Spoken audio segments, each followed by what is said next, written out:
diving back into the world of Catholicism today to shed some light on things that we really should know more about. For an establishment that's been in place for quite a while and publicly prides themselves as experts on all things good and perfect in the world, they're shrouded in way too much mystery for my liking. Kicking off this list in 5th place, we have the possibility of proof of alien life. In 1998, news reports emerged that strange, elongated, distinctly alien-looking skulls had been found during a restoration of the Vatican Library, with many suggesting that the Vatican secret archives must be hiding evidence of extraterrestrials. Perhaps an understanding between the Vatican and extraterrestrials is too far out there, too convenient to contemplate. Except the Vatican itself does not run from ties to aliens. Consider the words of Cardinal Conrado Balducci, a high-ranking Vatican official since the 1960s and close friend to many popes, who in 1998 instructed followers to remember a paragraph of the New Testament where St. Paul refers to Christ as King of the universe, not only as King of the world. That means that all beings in the universe, including aliens, are reconcilable with God. Heck, the current pope has said he would baptize an alien, so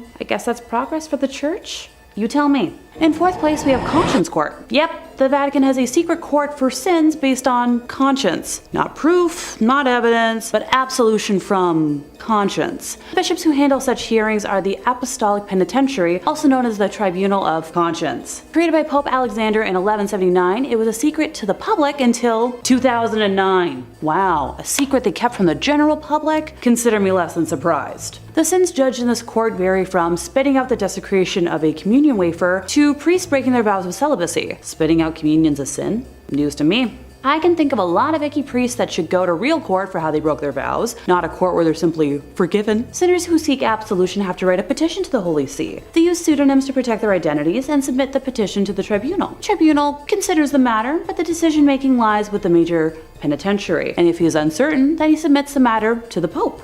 Until about the 18th century, heinous crimes such as ending lives and fornication against will were judged by the tribunal. Sure, let's give Father whatever his name is a slap on the wrist so he can have a clear conscience about breaking serious laws and go back to his biggest concern about having a perfect life after passing. Because that's the priority for serious crimes. Same with using a fake name for protection. Really great. Number 3, the Veil of Veronica. Now on these lists of holy relics, we've had all sorts of strange things. We've had fingernails, teeth, dried up hands, we got milk coming up later, all things that have come from the body. Well, this next one is no different. It's the Veil of Veronica, and to put it gently, it's a sweat rag that's a few thousand years old. Probably one of the most pungent odors on the planet. Imagine every gym locker room you've ever been in times 1,000. When Jesus carried the cross, bruised and beaten, there was one person among the crowds who saw fit to help him out a little. Veronica wiped Jesus' face with this rag, and miraculously his face transferred onto the rag like it was silly putty on the funny papers. Now as an outsider, I thought this is what the Shroud of Turin was. That was the wrapping used to wrap Jesus after his death, so the thing I'm learning is that Jesus left an imprint of his face on just about any surface he touched. You give him a hug, have his face on the shoulder of your shirt for the rest of your life as a sacred artifact. Now, the Veil of Veronica is hard to nail down hard, concrete facts on. It's never been officially canonized as a relic of the church and is only alleged to exist. It's claimed to be owned at St. Peter's in Rome, although this particular relic is not on public display anywhere. Probably for the best. Honestly don't know if I want to see a 2,000-year-old sweat stain. The ones underneath my shirts are bad enough. Now it might sound like I'm being disparaging, referring to this relic multiple times as a sweat rag or a sweat stain, but I would like to offer this. The Latin name for the veil is sudarium. Sudarium literally translates to sweat cloth, so even the official churchly terminology for this relic acknowledges that it's just a stinky rag that has some sweat on it, but a holy stinky rag that has some sweat on it. Number 2, Mother Mary's milk. We're gonna do our best to get through this, I promise. Mother's Milk might be my favorite Red Hot Chili Peppers album, it's my favorite character on The Boys, and it might just be one of the oddest relics on a series of odd relics that's all the way to part 3. Took a lot of restraint to not put this in the first 2, but we're on part 3, so here it is now. As incredibly odd as it may sound, the Virgin Mary's milk is considered a relic of the Catholic Church. I hope they've been keeping that in the fridge, lest it spoils. Does holy milk spoil? Is everything I've said in this video profoundly heretical? There is a church called the Church of Milk Grotto, built outside Bethlehem. The history goes that the Madonna and child had taken refuge in this cave,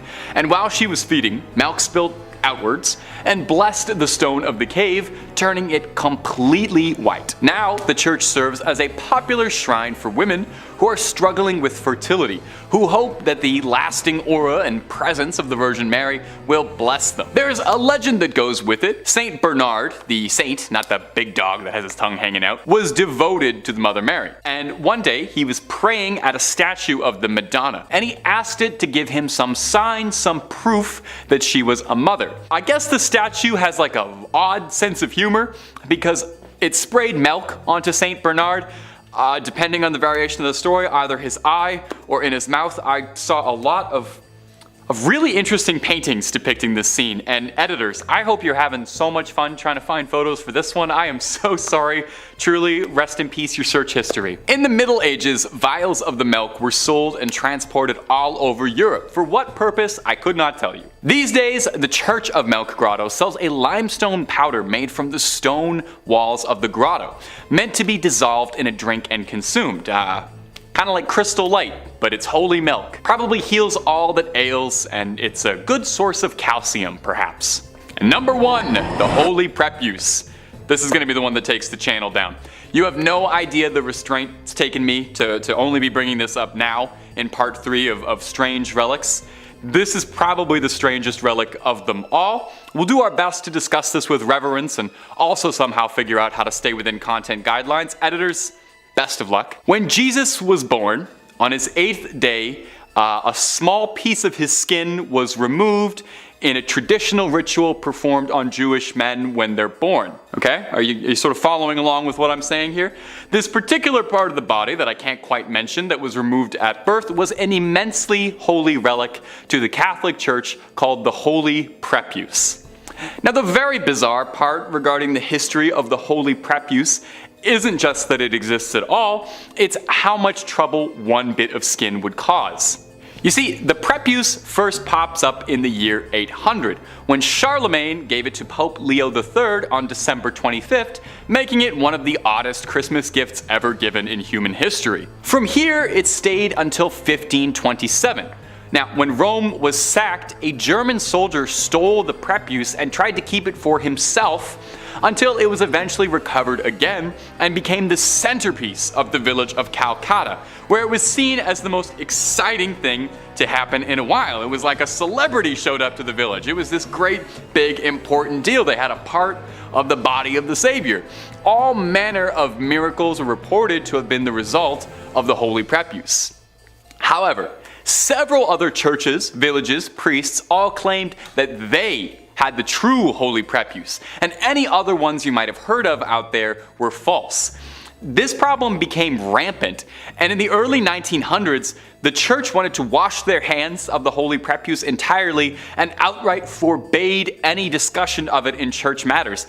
It was actually an excommunicable offense to so much as bring up the prepuce, meaning this video is pure heresy.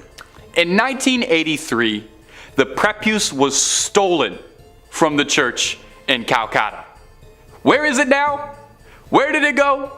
Absolutely no one knows. No one's fessed up. You know, if you took it, I think now's a good time to just admit you did it. But if they're ever looking for a plot line for a third National Treasure movie, I have an absolutely amazing idea for something Nicolas Cage could steal. Number 5, St. Clair's fingernails and her hair. Now, some people say that fingernails and hair continue to grow after the body passes away. This is commonly repeated, but actually not true, because rather it's the skin around the fingernails retracting that gives the illusion that the fingernails are still growing. I thought I would just toss in a totally unrelated fun fact you can use at a party. These fingernails aren't growing at all, because they're not attached to anybody, and they're kept in a glass box alongside some of St. Clair's wonderful curls, like the world's worst and possibly stinkiest time capsule. Now, St. Clair was often overshadowed by her more famous mentor, Francis of Assisi, but St. Clair was her own woman, accomplished in her own right. She founded her own order of nuns, the Poor Clares. Inspired by Francis's teachings when she was a teenager, she renounced the world and founded an order based on the ideals of extreme poverty and contemplation. I should probably look into this order because being extremely broke and contemplating being extremely broke is about 99% of what I do. The order spread popularity and houses of Poor Clares were established far away from her home convent in Assisi. Now, it's said that part of what made St. Clare's decision to give up the worldly life so inspiring was that not only was she blessed to be born into a family of great wealth, but oh va-va-voom, St. Clare was a real stunner. Now, the depictions we have to work with may not look like much, but they called her the first Jenner for her luscious lips and flowing locks. As proof of her devotion, Francis trimmed her beautiful, extravagant hair as a physical manifestation of rejecting her former vain existence. As you can see, I'm not quite there yet. I'm still quite happy with my vain, disgusting hair. Now, someone down the line managed to get a hold of St. Clare's hair and fingernails. Maybe they were just sweeping the barber room floor. These treasures, for lack of a better word, were kept and encased in a reliquary at the basilica named in her honor. This also contains a rock crystal flask with her fingernails. Really not sure why anyone felt they needed to keep that. I'm not sure how holy these are, but hey, I'm not a saint or a bishop or a pope or any of that stuff. I'm just a YouTuber and I'm barely that even. But if you want to hear more of me narrating some of these strange and peculiar parts of the big globe we share, Top 5 Scary is the place to be. We got a little something for everyone. So make sure you click on through, like this video, subscribe, and hit that little bell, and we can keep on bringing you screams every single day, twice a day, and then some.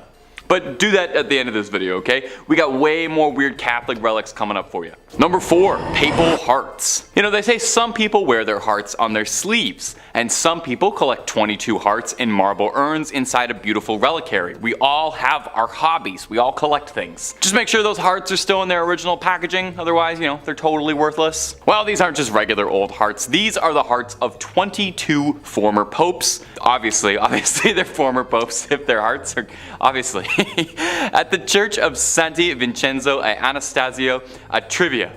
Oof, that's a mouthful. We're not saying that again. You can find the sealed hearts of 22 popes in marble urns for all to appreciate. The popes are listed to the left of the altar, with the oldest coming in all the way from the 15th century with Sixtus V to the fresh and still beating heart of Leo XIII in 1903. Now, this custom of separating a pope's organs from the corpse sounds a bit strange, or a bit Egyptian, like they might mummify them. And then this process was called praecordia, and was done to prevent decay while funeral arrangements were made, and just to test a little bit if they were worried the Pope was going to reanimate. The tradition started up in the 14th century when it was established that when a Pope passed away, they would be mourned for 9 days. 9 days, with suffrage massages being said each day. They borrowed this little schedule from the Byzantines, who observed deaths of their emperors in a very similar manner. Really taking a while off. They took a whole pay period to mourn the loss, and then you dry those tears right up, get back to work. Now, this was all the rage for popes of yesteryear, very trendy, very in fashion.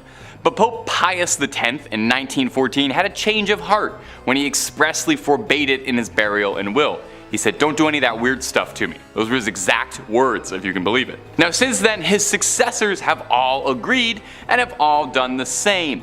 But who's to say? I feel this could be coming back in fashion.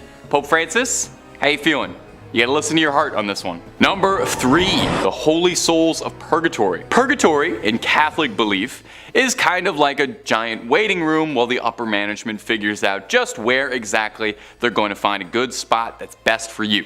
Well, that's simplifying it a bit, obviously. The soul is thought to be stranded in purgatory until it atones for its earthly sins, but you can hurry the process up just a little bit if your loved ones back on earth are praying for you. In the back of the Chiesa del Sacro Cuore del Suffragio del Piccolo Museo del Purgatorio, or Museum of the Holy Souls in Purgatory, holds a collection of relics that have been singed by the hands of the souls of those trapped in purgatory. These burned handprints are believed to be the souls trying to communicate that their loved ones need to pray harder. I don't know about you, but I would definitely start praying real hard if burned handprints started showing up in my books, but I would be praying for an exorcist, more likely. Now, this is kind of interesting, and I didn't even know this. Purgatory isn't even mentioned directly in the Bible, but the concept of purgatory dates back to the 11th century. This notion that trapped souls needed to be freed came from a story told to the Abbot Odilo of Cluny by a monk returning from the Holy Land. He told this story about how this ship had been wrecked, that he'd been cast ashore on a mysterious island, and a hermit who lived on the island related his own story of a chasm from which screams of trapped souls and demonic flames rose and ravaged. He told of how the demons would complain about losing souls when your loved ones would pray for their behalf. So November 2nd was established as All Souls Day. Everybody, all the souls. Where it was believed that prayers by the living could help get all of those trapped dead in purgatory loose. You know, it's kind of like that one episode of The Simpsons where the town comes together to get Bart out of the well. It's a similar enough concept, you know. They sang a song, you pray, souls get out, Bart gets out, pretty much one and the same. This particular collection of burned relics in particular, though, was collected when Victor Jouet, the missionary behind the collection, experienced a fire that burned part of the original suffragio, leaving behind a scorched image of a face that he believed was a trapped soul. Now, again, just me personally, but if I saw a face burned into one of my possessions, I would move entirely, call an exorcist, be putting salt circles around my feet for the rest of my life, but I appreciate what he did too. Number 2, the wild and wacky life of Pope Benedict IX. Over the years, there have been many controversial popes. In fact, I would bet you can probably find more popes wrapped in controversy than not. While it's kind of pointless to compare sins on a sort of moral scale, it's hard to argue that few popes got up to even half as much chaos and trouble as Pope Benedict IX. So notorious, he once sold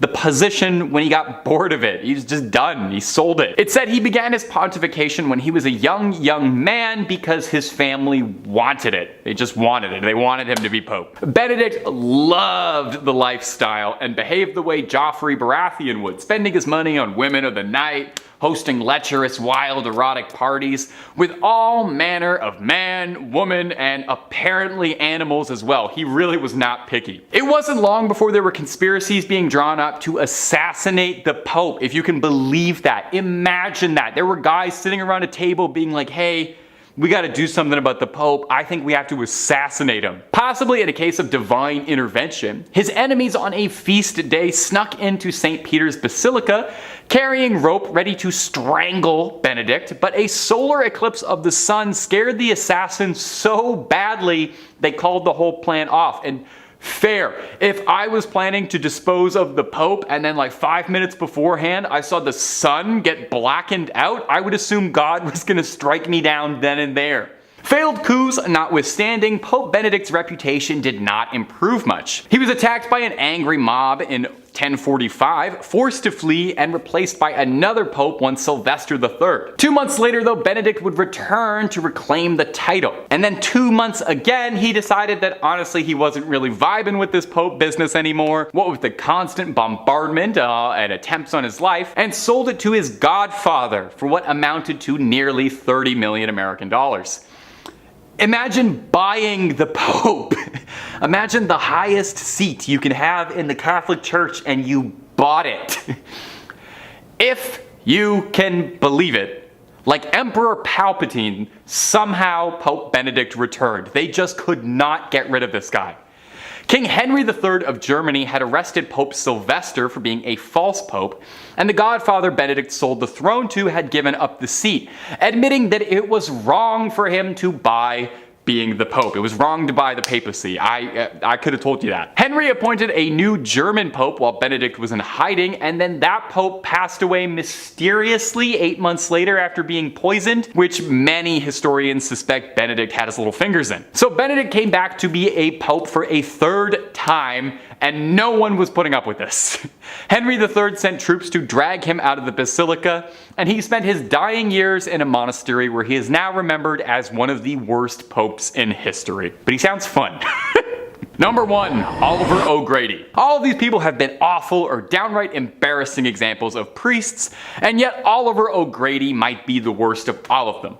YouTube content guidelines really does not like for us to be discussing the kind of crimes that he committed, but I will say this. If I say a Catholic priest committed a crime, it's the first one that you're imagining right now. It's that one. And if you don't know what I'm talking about, you might not be old enough to watch these videos. O'Grady began his career in the early 70s and committed innumerable immoral, irredeemable acts on the most vulnerable members of his flock. By 1993, he was convicted and sentenced to a 14-year prison sentence and a $7 million settlement to the victims whose families and lives he'd ruined. However, and if you don't want your day ruined, pause this video, open up another tab, go watch a video of some kittens playing or anything. Nothing good is about to happen here. He only served half that sentence. He served 7 years and was then paroled and deported in Ireland. In 2005, a video deposition had O'Grady confessing to having had 25 victims. In 2006, a documentary made about Oliver O'Grady called Deliver Us from Evil focused on his crimes, but more importantly, how the Catholic Church pulled a nice big white rug over the horrific crimes he committed to protect their clergy. The documentary outlines how O'Grady preyed on his victims, how he committed his crimes, and how the church was very well aware of everything he was doing and swept it under the rug. In 2019, O'Grady was arrested again. Oh, I can't believe it. He seemed like such a good guy. This time for owning deeply illegal lewd content. O'Grady would find himself in jail again in 2020, sentenced to 22 months, which seems kind of like a slap on the wrist given the history, but what do I know? Generally, I think if they make documentaries about the crimes that you've committed, that should impact the sentence slightly. But again, I'm not a lawyer.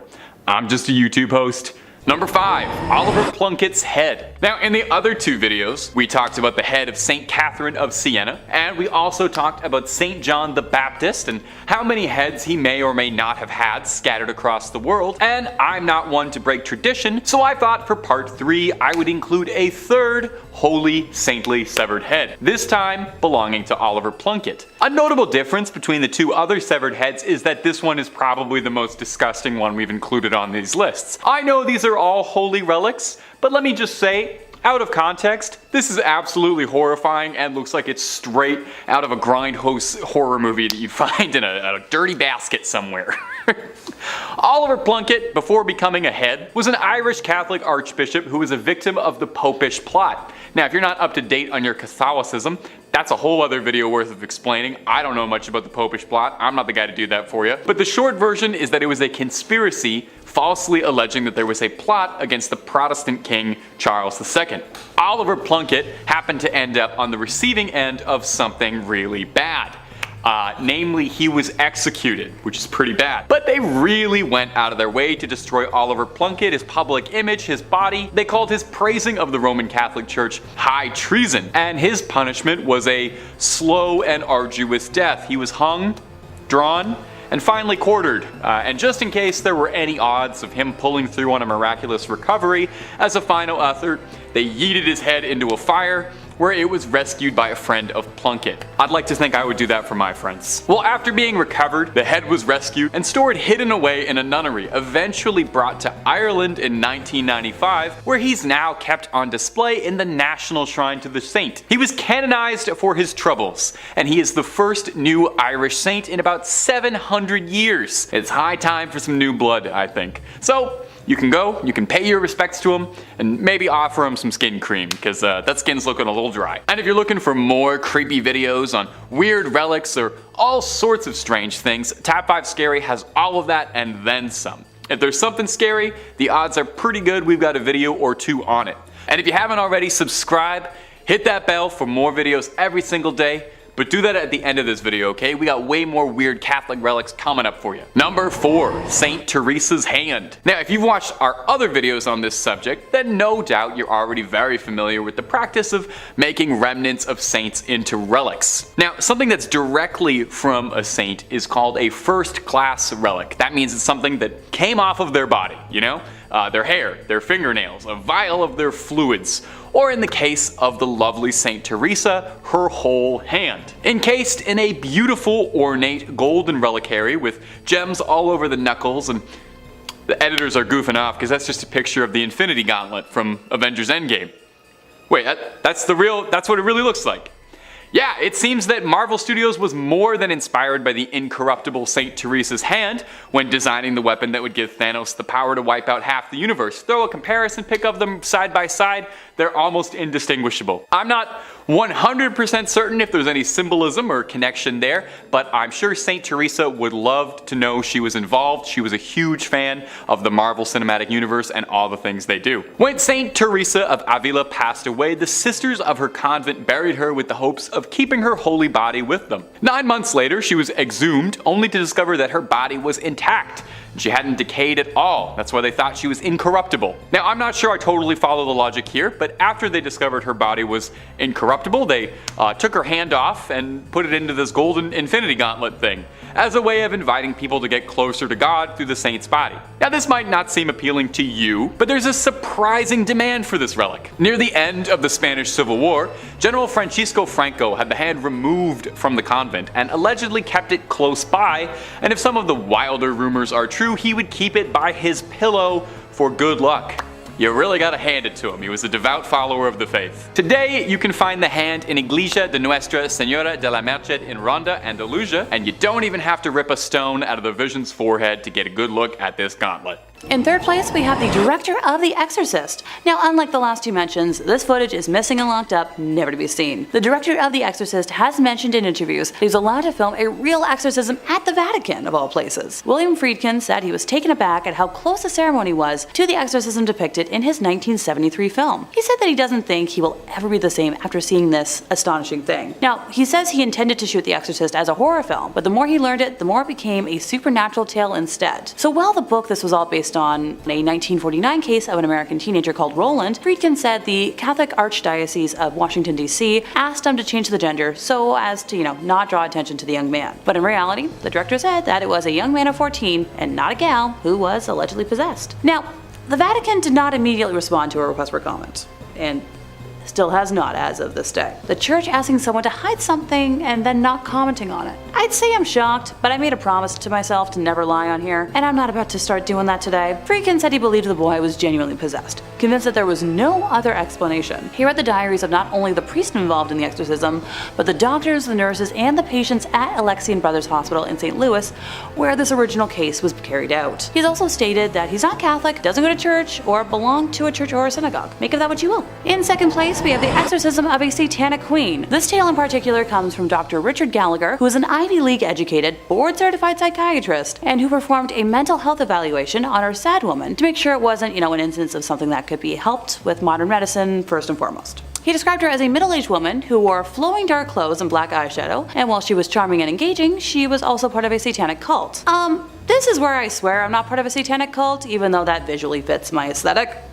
She called herself the queen of the cult, but Gallagher would refer to her as Julia, the pseudonym he gave her. The woman had approached her local priest and was convinced she was being attacked by a demon. The priest referred her to an exorcist who reached out to Gallagher for, a mental health evaluation. It was one of the first cases he took, and apparently it changed him. So he helped assemble an exorcism team that met Julia in the chapel of a house. He was adamant that objects would fly off shelves around her, and she somehow knew personal details about him, such as how his mother had died of ovarian cancer, and that the two cats in his house went berserk fighting each other the night before one of her sessions. She even found a way to reach him even when she wasn't with him. One night he was talking on the phone with Julia's priest when he says both men heard one of the demonic voices that came from Julia during her trances, even though she was nowhere near a phone and thousands of miles away. He and a team of exorcists paid her many visits, but eventually she called a halt to the sessions. She was too ambivalent and relished some of the abilities she displayed during her trances. About a year after she dropped out, Gallagher says that he heard Julia's voice on the phone again. This time though, she had called to tell him that she was passing of cancer, and he offered to try and help her with a team of priests while she was still physically able, but her response was vague, and sadly she passed before he was able to help further. Now, while Gallagher has taped all footage of his work, he has been forbidden by the church to release any of it.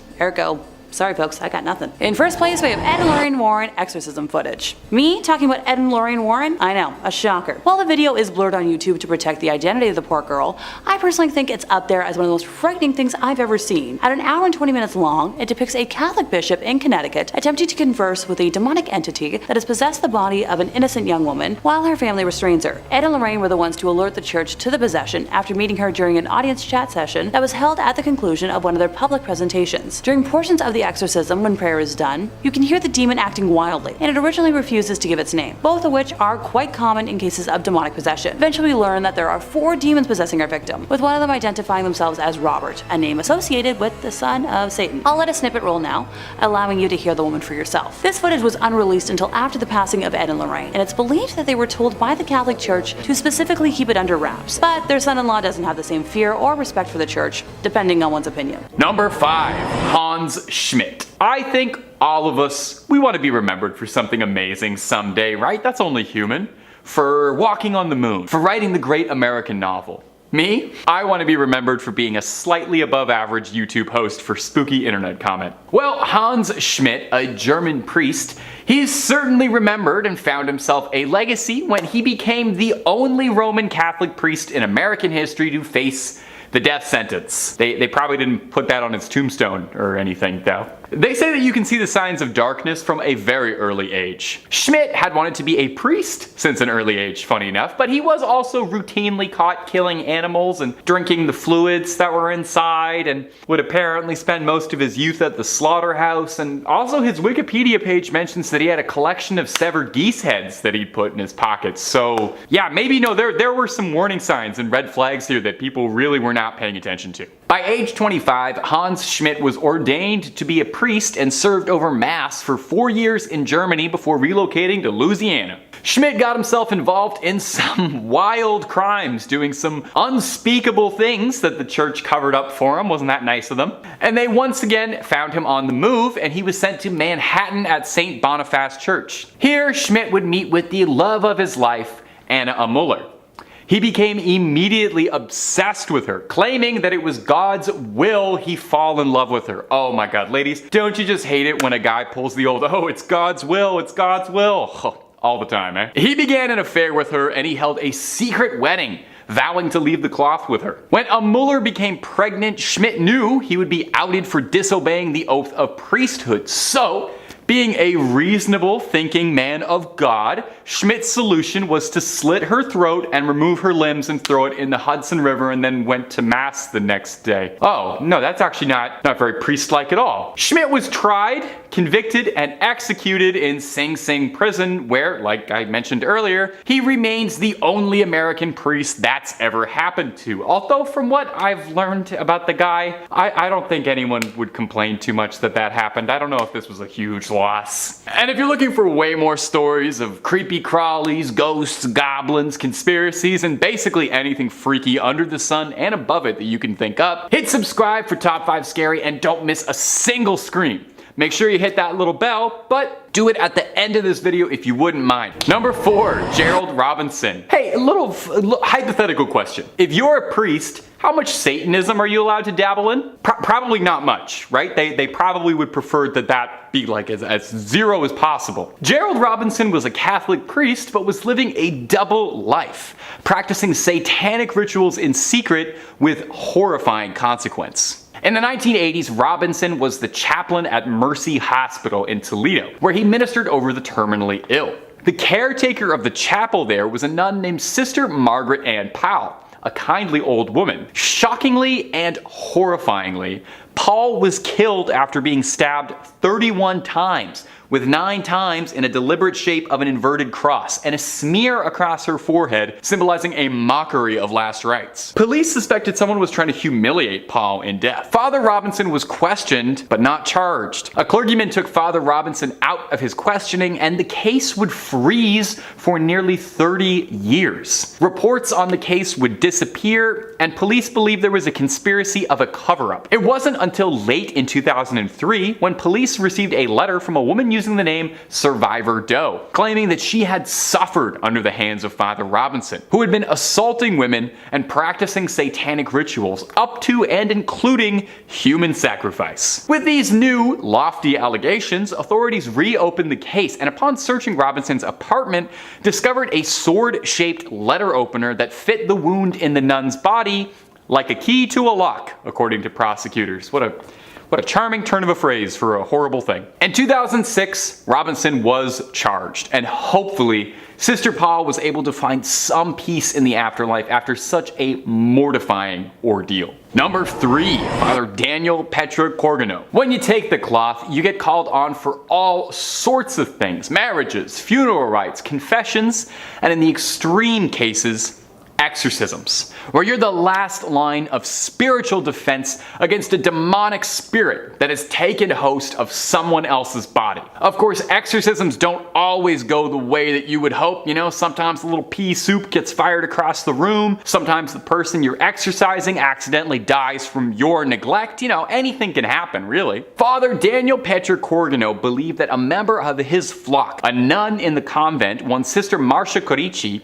became the unwilling host to a demon that had moved in and paid first and last for rent inside her soul. Now, she was experiencing classical symptoms of schizophrenia, but Corgano believed it to be demonic possession. Sister Corici was bound at her ankles and wrists and given holy water to drink, which she threw up. I don't really blame her. I bet it probably tastes weird. Rather brutally, after this, Sister Corici was bound to a cross and was gagged with a wet cloth soaked in holy water, which we already know she doesn't like the taste of. From here, she was cruelly subjected to a round-the-clock exercising over the course of 3 days. I cannot even imagine how mentally and physically taxing that was. Now, she wasn't fed during this time, nor were any of her medical needs tended to. And I don't know how much you know about medical stuff or the human body, but you need food to live. Sister Corici would unsurprisingly pass away from complications suffered during the exorcism, leaving this earth a free soul, if for nothing else. Now, Father Corgano would undergo investigation for his involvement in Cornici's death. He insisted that he was simply following God's plan and that he was trying to cure her the way God intended, and her death was an unfortunate accident and not his intention. Well, sure, you didn't kill her, but you did tie her to a cross and not feed her for 3 days, so you definitely helped. I don't know how to tell you. In the end, though, Sister Cornici's death was officially ruled to be caused by an overdose of adrenaline injections when she was taken into the hospital. Okay, well that clears it up then. Total accident. Number 2, the Santa Maria della Concezione crypts. Whew, my Italian is not as good as it should be.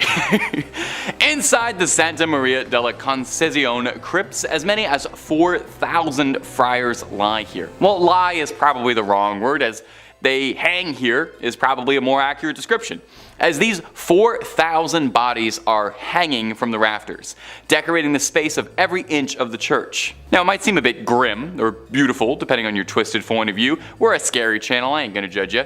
There's a certain chic to it. But I wouldn't be surprised if they have to spend a few hundred a month on keeping air fresheners and incense just running all the time there. Now, you might reasonably be wondering, hey, why do they hang bones from the wall like they're throwing a Halloween party and no one went to the store to get actual decorations and they had to make do with what they had? Well, they're not just festive. The practice dates back from the 16th century when the Capuchin friars, not named after the monkey but because of the hoods they wore, left the friary of St. Bonaventure to come live at Santa Maria della Concezione. They were ordered by the Pope's brother at the time to bring the remains of deceased friars with them to their new home so that all the Capuchins could lie together. With a huge amount of bodies on their hands, the brothers decided to get a little fun with it and decorate the walls of the crypts with their bones as a way of reminding them that death comes for all of them. Surely there's a slightly easier way to remind you of the ever-present mortality that hangs over us than literally hanging a bunch of pelvises to the buttresses, but what do I know? A plaque in the crypt reads, "What you are now, we once were. What we are now, you shall be." Which is grim.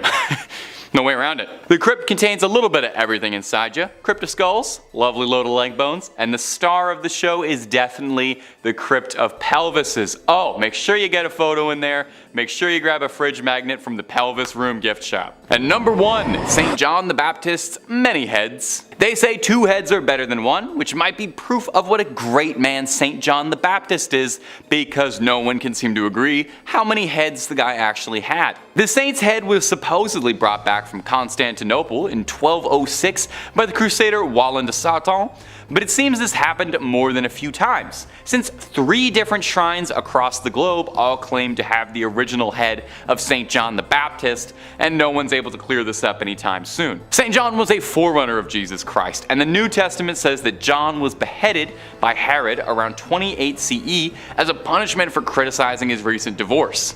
Yeesh. Paintings of the beheading depicted on a silver platter, which is a nice way to get a severed head, I think. I don't know if I ever want a head delivered to me, but if I had to, I would want it on a silver platter. According to the legend, there really was a silver platter his head was delivered on that made its way to Constantinople or Istanbul, but was sold by the Crusaders in order to pay for his travels back. John's head was on display in the Amiens Cathedral up until the French Revolution, where they confiscated all church treasures, and it would eventually return home in 1816, then going all the way back to Rome from Greek monks who brought it to a shrine decorated with beautiful stained glass, one panel depicting the head on a silver platter.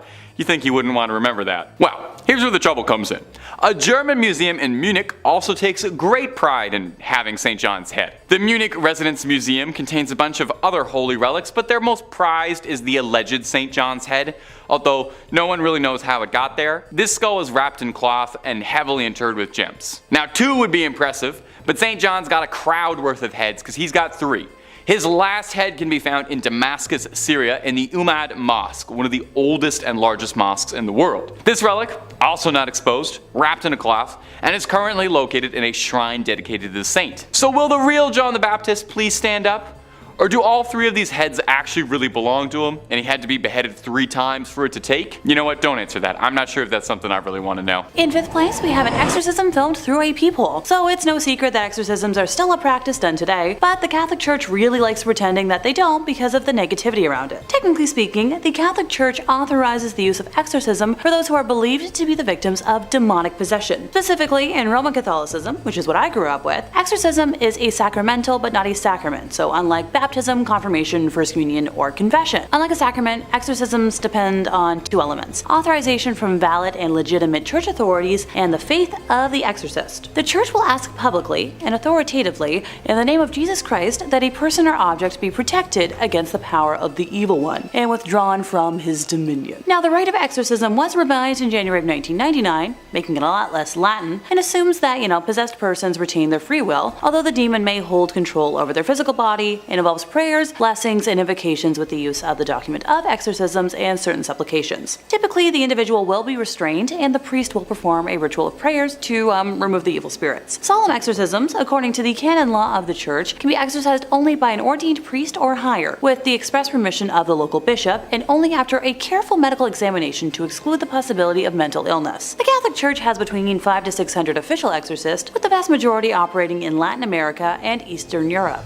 Now that we're all clear on the formal definition of exorcisms, time to dive into this lovely 2014 video. The ritual was captured on camera by a man who heard the shrieks of the woman inside the sanctuary and filmed it through the peephole of a door. The incident occurred at the Assumption of the Virgin Mary Church in Vranov, Najijai, in February of 2014. The church's priest, Marek Dunda, confirmed the video is real, but only said that if something is filmed through a keyhole, there's nothing more to say about it. Which is a dodging the question kind of answer if I've ever heard one. He told the newspaper he was talking to that he carries a mandate from his bishop to perform exorcisms, and also said that the group were asking God to protect and to liberate the person, including using a Latin prayer asking for help, and of course it helps. Pardon me. I'm no expert on exorcism rituals yet, but if you have to state that something of course helps, in my personal experience, it's a smidge sketchy. It's very hard to tell what is happening in the video, but it appears that at least 2 people surround the woman, who can be heard screaming in agony with momentary pauses in between for the duration of the, just under 2-minute long video. Daniel Trokta, who, shot the video after hearing the screams, warns people in the description to watch the chilling footage while wearing headphones, which is what I did. When asked about the condition of the woman in the video, the priest said any details about her or her state were private. And while I'm glad the church is respecting her privacy, I hope that the poor woman has been cured and healed. As much as I joke about it, demonic possession is no pleasant for laughing matter. In fourth place, we have footage from 2020. Okay, before anyone out there panics, I'm talking about the American news magazine that's been, broadcasted on TV since June of 1978. Not the awful year in recent history that we're not going to talk about, because that was awful. On April 5th of 1991, the show featured a segment that showed an actual Roman Catholic ritual of casting out demons, videotaped at a nun's home in suburban Palm Beach County. The segment shows the affected girl, referred to only as Gina, as she thrashes under the effect of ancient prayers, is sprinkled with holy water, and, has a cross being pressed to her head. Common stuff. The girl retches, writhes, yowls, and bares her teeth.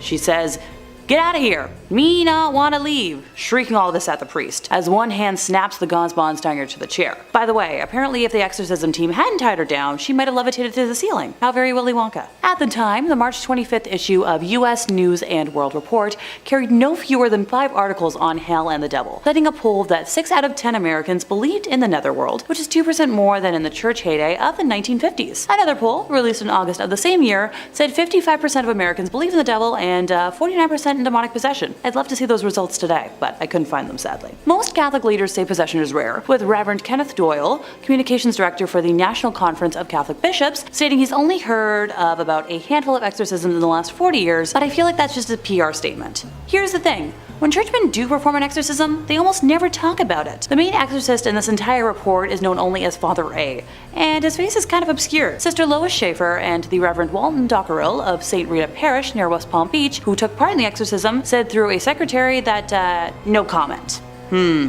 Palm Beach Bishop J. Keith Simons, who permitted the taping, issued only a 4-paragraph statement, saying that the devil really exists, he is powerful and actively at work in the world today, as through the centuries, which echoes what Cardinal John O'Connor of New York said. Now, it was O'Connor's remark that there can be no question about the reality of the devil that initially drew the interest of 2020, especially after the church got about 75 requests from around the country to investigate possible cases of possession. That job fell to the Reverend James LeBar, a specialist in the occult, who looked into some of the initial claims and decided that Gina in South Florida was genuinely being tormented by demons. According to the report, she experienced psychotic episodes, plus visions of demons and dead persons. Oh, I don't wish that on anybody. Her mother says she tried visits to a spiritist and to various hospitals, and in the footage, the priests say the girl is controlled by 10 evil spirits. They meet her violent reactions by following the prayers and the gestures of the rite. The ordeal took about 6 hours, and this isn't really uncommon for exorcism lengths. Before the procedure even took place, Father A mentioned how it's a terrifying experience at times, and that he,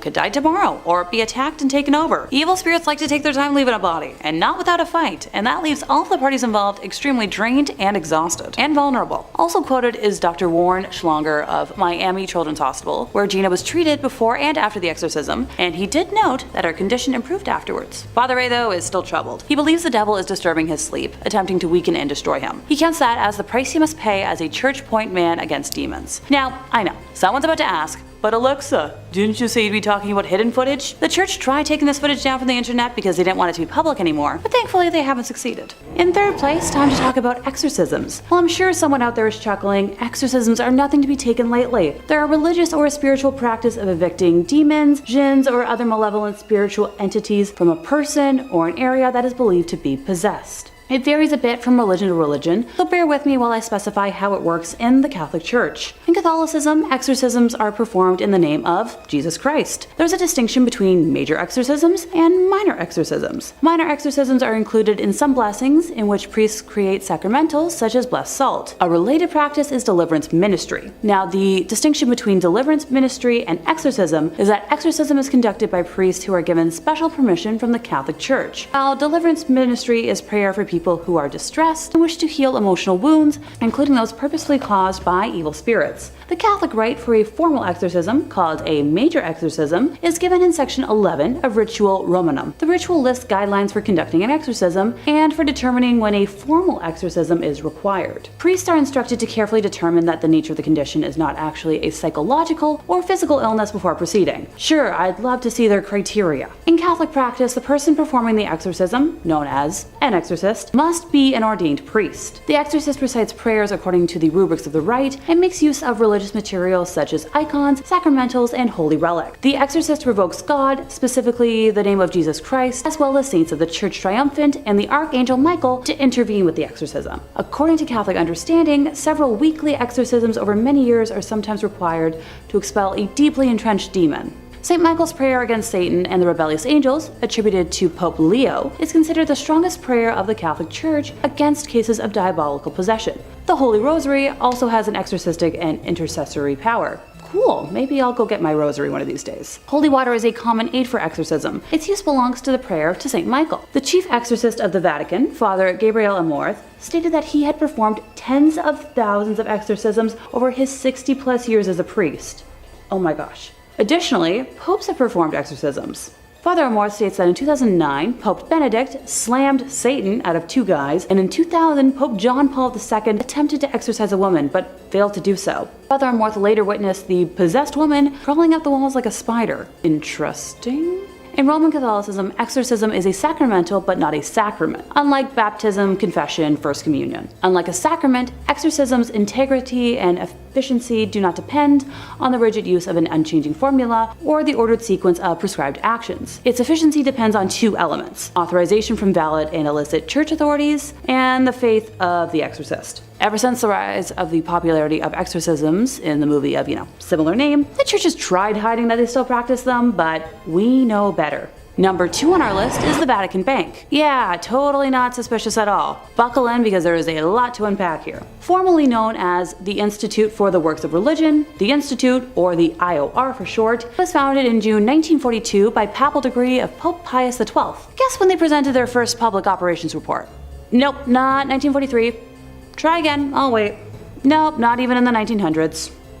2013. Yeah, you heard me correctly. 70 freaking years later, they produced their first annual report. The thing that's supposed to be presented every year so no one does anything shady or illegal. Previous to this, all internal ledgers were destroyed every 10 years in accordance with their policy. So did they exist or not? The IOR's role is to safeguard and administer property intended for works of religion or charity. The bank accepts deposits only from top church officials and entities, and is run by a president but overseen by 5 cardinals who report directly to the Vatican and the Vatican Secretary of State.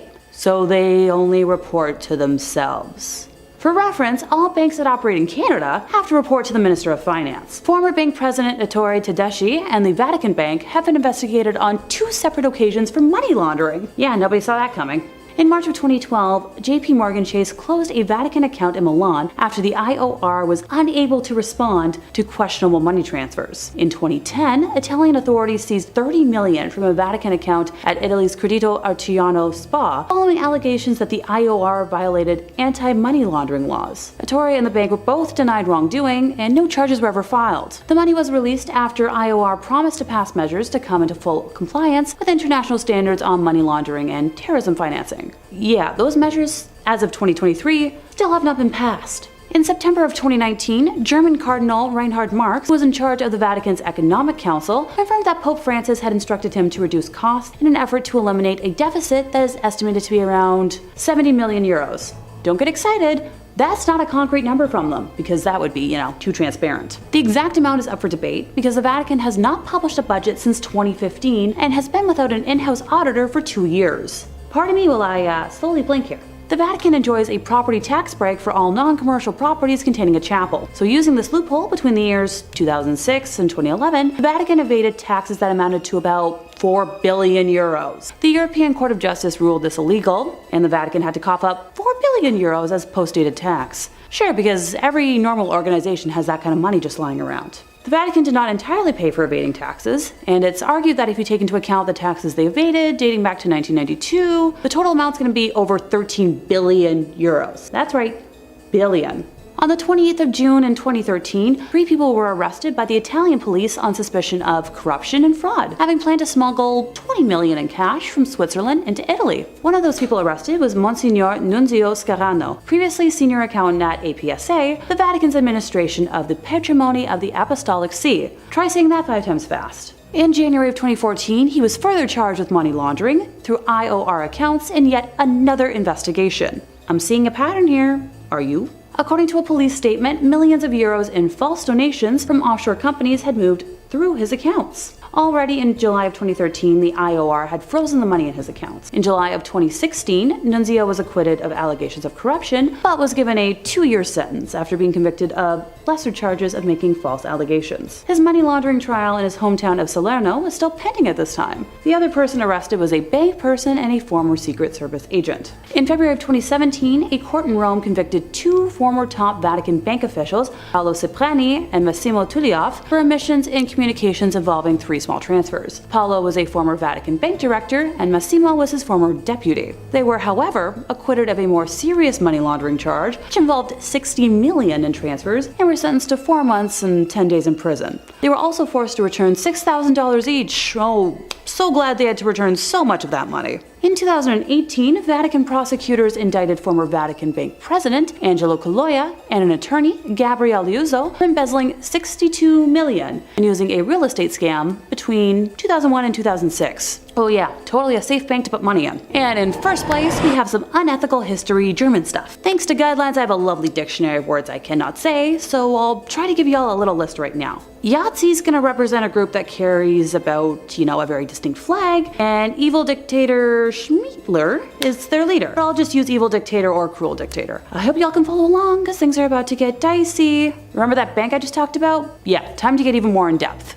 A filed lawsuit claims that during the dictator's reign, the Vatican Bank received at least 200 million Swiss francs from his puppet Utasha regime, money that his followers allegedly looted from groups of people they set out to eliminate. The class action suit, headed up by attorney Keelan Friesen at Minneapolis law firm Zimmerman Reed, involves 2,000 plaintiffs who are seeking an accounting of purported funds as well as restitution that can amount to around $200 million. The claim also names, unidentified Swiss, Austrian, Argentine, Spanish, Italian, Portuguese, and German banking institutions, where plaintiffs' lawyers say some of the plunder may have been routed to help the war criminals escape to Argentina. The suit relies on once classified documents from various countries that have been made public in recent years, as well as a 1998 U.S. government report issued by Commerce Undersecretary Stuart Eizenstat. Some of the report's most damning evidence appears in a 1946 intelligence memo from a U.S. Treasury agent named Emerson Bigelow, who states that the Swiss francs were held in, you guessed it, the Vatican for safekeeping. The Vatican has constantly denied allegations of receiving Yahtzee gold and said in its internal review that they showed no trace of such funds. Sure, I'm totally going to trust the internal review from a bank that destroyed their records for 70 years before going public. One of the reasons the Vatican has been criticized is that it refuses to open its archives as others have done. A key figure in helping the Utashi was Krunoslav Draganovic, a Croatian priest who was head of the College of San Girolamo in Rome. Men from Croatia who wanted to become priests lived at San Girolamo while studying for ordination. After World War II, the college served as a safe house for the Usashi underground. It is alleged that Draganovic had aided the military and civilian leaders who had been in power in Croatia and committed war crimes. His assistance consisted in obtaining false documents and safe passage out of Italy. People write that there are allegations that he used his Vatican Bank connections to launder gold stolen by, you guessed it, and that he was paid for his cooperation. He admitted in a 1945 that he had personally moved 40 kilos of Utashi gold to Rome, concealed in 2 packing cases. A request made under the Freedom of Information Act resulted in the 1997 release of Bigelow's report. Criminal conduct described in the report led to the institution of a 1999 lawsuit against the Vatican Bank. Criminal conduct described in the report led to the institution of a 1999 lawsuit against the Vatican Bank filed by survivors and descendants. The lawsuit was dismissed in 2009 under terms of the Sovereign Immunities Act. Although the legal case no longer stands, moral questions surrounding the plunder remain. Yeah, I've got a few questions of my own. Now, ever since allegations concerning the Vatican Bank and the Croatian plunder became public, requests have been made to the Vatican to allow access to archival documents from the time of Pope Pius. Pius was Pope from 1939 until 58, and if there's anything, it would be found on documents from his papacy if they still exist. According to Gerald Posner in God's Bankers, following tradition, documents relevant to Pope Pius could have been made public on March 12th of 2014, 75 years after his election as Pope, but you guessed it, the date passed without any release of those documents. At a 1997 conference on looted Yahtzee gold in London, the Vatican was the only one of 42 countries that rebuffed all requests for archival access. At a 1998 restitution summit in Washington, it ignored an emotional plea by U.S. Secretary of State and stood aside as 44 countries approved an ambitious plan to return, icky looted art and property, settle unpaid life insurance claims, and reaffirm the call for open access to that time-era archives. Subsequent pleas for opening the files by Bill Clinton, the State Department, and other organizations went unanswered. Enthusiasm over a 1999 Vatican announcement to allow Jewish historians into the wartime archives was short-lived. Access was limited to 5,000 documents that had been selected and published years earlier by 4 hand-picked academics. In 5th place, we have diamond proof of an SA scandal. Alrighty, can I get a show of hands? What's the first thing you think of when I say priest and scandal in the same sentence? Do those 2 words have the initials SA? I had a feeling. So those are words that this platform doesn't really like, so pardon me while I try to dodge them, and I apologize in advance for how comical I'm about to sound. This affair kicks off on June 22nd of 2023 when the Society of Jesus of Bolivia acknowledged that it had received from the Vatican a copy of the diary belonging to the late Alfonso Pedrejas, who was a priest accused of taking advantage of dozens of minors. He died of cancer in 2009, so he never faced repercussions for his actions in his lifetime. Primarily known as Father Pica, he was placed in boarding schools for impoverished youth, primarily in Cochabamba in the 1970s. So the diary was turned over to the prosecutors in that same city for that reason, and it was discovered that the late priest kept detailed accounts of the underage horrors he committed in Bolivia. So at one point, according to his diary, he told a colleague about the crimes, only to be advised not to mention it in future confessions. Yeah. The good old ignore it and it'll go away approach. The priest's nephew, Fernando Pendreas, discovered a printout of the diary in an attic and turned it over to a major newspaper. And in its pages, the priest wrote lines such as, "I hurt so many people, too many." The newspaper publishing excerpts from the diary prompted an outcry in Bolivia and an official Vatican response. Go figure. Pope Francis promised to ensure the full cooperation of the Church to work alongside the government as it investigates the allegations. He also expressed sorrow over the ongoing revelations in the Catholic Church, calling them deplorable. Yeah, okay. And remind me again, what does full cooperation mean? Coming from an institution that covers up more than it discloses, pardon me if I take that with a pound of salt. Bolivian President Luis Arce has called on his country to strengthen controls to prevent foreign priests with, a history of sexual crimes from entering the country. Which, it's fine, and obviously I support that, and, great, but it's hard to find that out when the Church is super skilled at covering things like that up. Priest Jordi Bortomeu, a sex crime investigator from the Vatican, arrived in Bolivia back in May to gather information about prevention efforts being undertaken within the Church to stop these kinds of crimes. Well, that sums it up right there for me, folks. The Church has its own sex crime investigator. It's such a problem that they have a specialist. And before someone feels like fighting me on this, specialty jobs like that only exist because there's a need and a problem. That's not the kind of job that just got created out of midair for kicks. The investigation into Pendrejas joins at least 12 other ongoing judicial probes into allegations of clergy sex crimes in Bolivia. So the Bolivian Episcopal Conference has said, one priest has already received a 10-year sentence for his crimes, while another priest, Milton Murillo, was sent to pretrial detention for 3 months in May. New testimony against Murillo emerged in the wake of the Pendrejas scandal as prosecutors called on survivors to step forward. Okie dokie. Time to move on before I start hissing like a tea kettle, and I swear by the end of today, I'm going to turn into a caricature with like a storm cloud over my head.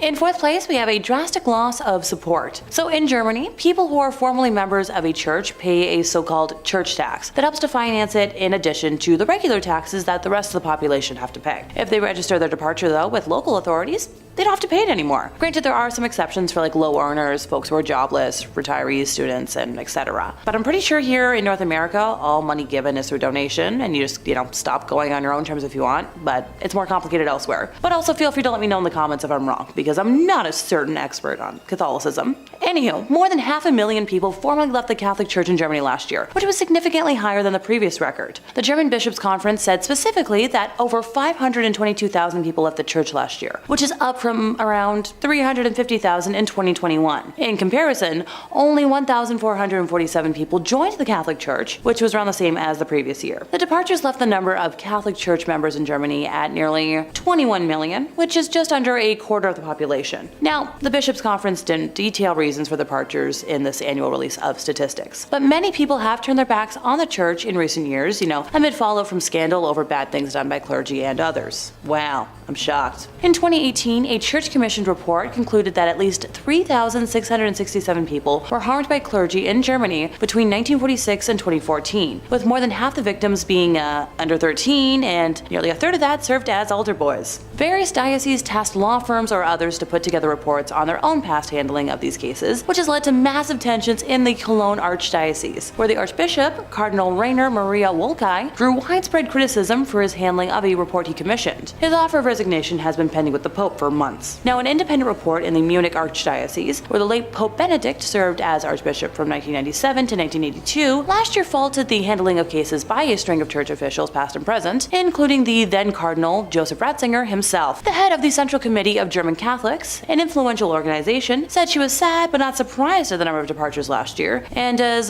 called for reforms and more thorough investigations. Yeah, good luck with that one. I ain't holding my breath. In third place, we have the Vatican Bank, so formerly known as the Institute for the Works of Religion, the Institute, or the IOR for short. It was founded in June of 1942 by papal decree of Pope Pius XII. So anyone want to guess when they presented their first public operations report? Come on, give it a try. Nope, not anywhere in the 1900s. 2013. Yep, that's what I said. 70 years later, they produced their first annual report. You know, the thing that's supposed to be held every year. Previous to all this, all internal ledgers were destroyed every 10 years in accordance with their policy. So the IOR's role is to safeguard and administer property intended for works of religion or charity. And the bank accepts deposits only from top church officials and entities, and is run by a president, but overseen by 5 cardinals who report directly to the Vatican and the Vatican Secretary of State. So they only report to themselves. For reference, all banks that operate here in Canada have to report to the Minister of Finance. Just saying. Former bank president Ettore Tedeschi and the Vatican Bank have been investigated on 2 separate occasions for money laundering. In March of 2012, JP Morgan Chase closed a Vatican account in Milan after the IOR was unable to respond to questionable money transfers. In 2010, Italian authorities seized $30 million from a Vatican account at Italy's Credito Artigiano Spa, following allegations that the IOR violated anti-money laundering laws. Now, everybody denied wrongdoing, and no charges were ever filed. The money was released after the IOR promised to pass measures to come into full compliance with international standards on money laundering and terrorism financing. In September 2019, German Cardinal Reinhard Marx, who was in charge of the Vatican's Economic Council, confirmed that Pope Francis had instructed him to reduce costs in an effort to eliminate a deficit that is estimated to be around 70 million euros. Don't get excited though, that's not a concrete number from them because, that would be way too transparent. The exact amount is up for debate because the Vatican had not published a budget since 2015 and has been without an in-house auditor for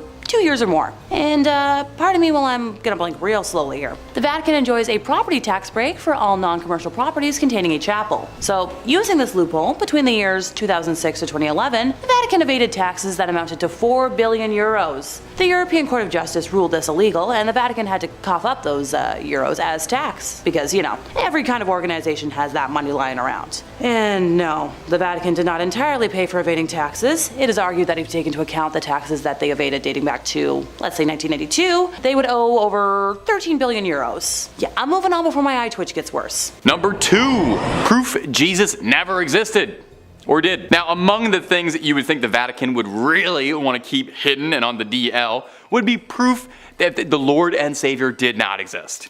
This is another popular conspiracy theory emanating about the Vatican, that one of the things they're trying to cover up is some alleged document that insists Jesus as we know him wasn't quite real or wasn't as reported accurately. That would make sense. If I was the Pope, that would be like the number one thing I would want to keep under wraps, right?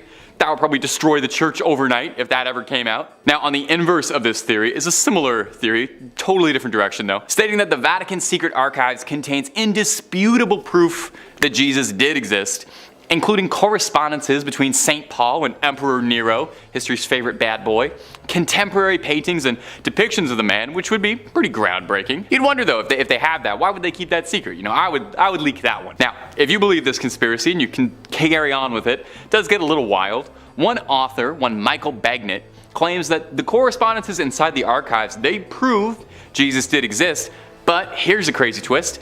He didn't die on the cross, as, we all know, but rather there was a very complicated scheme with Pontius Pilate to secretly fake Jesus' death to appease the citizens of Rome. Sounds a little bit more like the plotline to a Dan Brown novel. It's a little fantastical, and if true, would probably be the greatest conspiracy theory in human history, and maybe humanity's most tightly guarded secrets if there's any weight to it. So definitely, if they knew that, they would probably keep that under wraps, keep that in a drawer, locked up tight, not let anybody see that. Number 1, the Illuminati. Maybe this is one of the most widespread conspiratorial beliefs, maybe one of the oldest conspiracy theories out there, really, is that the Illuminati, the centuries-old secret society that once started in Bavaria, would eventually grow into an organization capable of challenging the church and overtaking it. And if you believe the conspiracies, it's clandestinely pulling the strings behind everything, controlling the world from the shadows, inserting key members of its order into the highest levels of government, religion, the Disney Corporation, the rap industry, and also including their symbols hidden in everything. That one, I guess, just for like fun, just to, I don't know, flex. May I just say though, if the Illuminati are real and controlling things, they have got to be the least kept secret order, like, imaginable, since, I'm talking about them. Well, the conspiracy goes that the Vatican is closely tied with the Illuminati, with some believing that cardinals and the papacy are all tied to Illuminati interests, and that the secret archives contain bountiful proof of this: memos, meetings, plans for world domination, etc. The Vatican's archives date back centuries, nearly 1,000 years worth of old papers, with some documents containing secrets of the Knights Templar, who are thought to be the originators of Freemasonry, the group that would become tied with the Illuminati. That's who the Illuminati was based on. Surely some of those Knight Templar meeting minutes would be particularly illuminating, if you'll pardon that absolutely horrible pun. Of all the ones on this list, I think this one is the most outright likely, since we know the Illuminati did stem from the Freemasons, and we know that there was a real Illuminati. That's an indisputable fact. And we know the Knights Templar, we know all of these groups did exist, and it's very likely that there are some secrets inside the Vatican's archive containing references to those 3 groups that could fuel the plot lines for the next 12 years of Assassin's Creed games. We got some good conspiracy stuff in there. Number 5, St. Catherine's head. Coming up first on our list of strange artifacts that the Catholic Church has hidden away is the severed, mummified head of the revered St. Catherine of Siena. You wouldn't really expect there to be a severed head kept out on display, but it is an important head, I've come to understand. When she was young, St. Catherine had a vision of Jesus on a throne surrounded by saints. Afterwards, she devoted her life to Catholicism, and she gave herself to the nunnery, cut her hair, scalded herself, and took a vow of celibacy. At 28, Catherine was said to have received the stigmata when 5 red rays shot out of the crucifix she was praying to and pierced her hands, her feet, and her heart. But these were far from the only miracles attributed to the lovely St. Catherine, however. She was said to be seen levitating once during prayer, and even once a priest said he saw a Holy Communion fly from his hand directly into her mouth. Now, I will be honest, that does make her sound a bit like a saintly golden retriever, but okay. Catherine would pass at the young age of 33 and would be canonized a century later. If you don't know, that's a fancy word for being made into a saint post-mortem. While she passed in Rome, there was some disagreement as to where the young saint should be laid to rest eternally. Her hometown of Siena quite wanted her body back. Her spiritual leader, Raymond of Capua, knew he wouldn't really be able to smuggle her entire body past guards in Rome, so he elected to just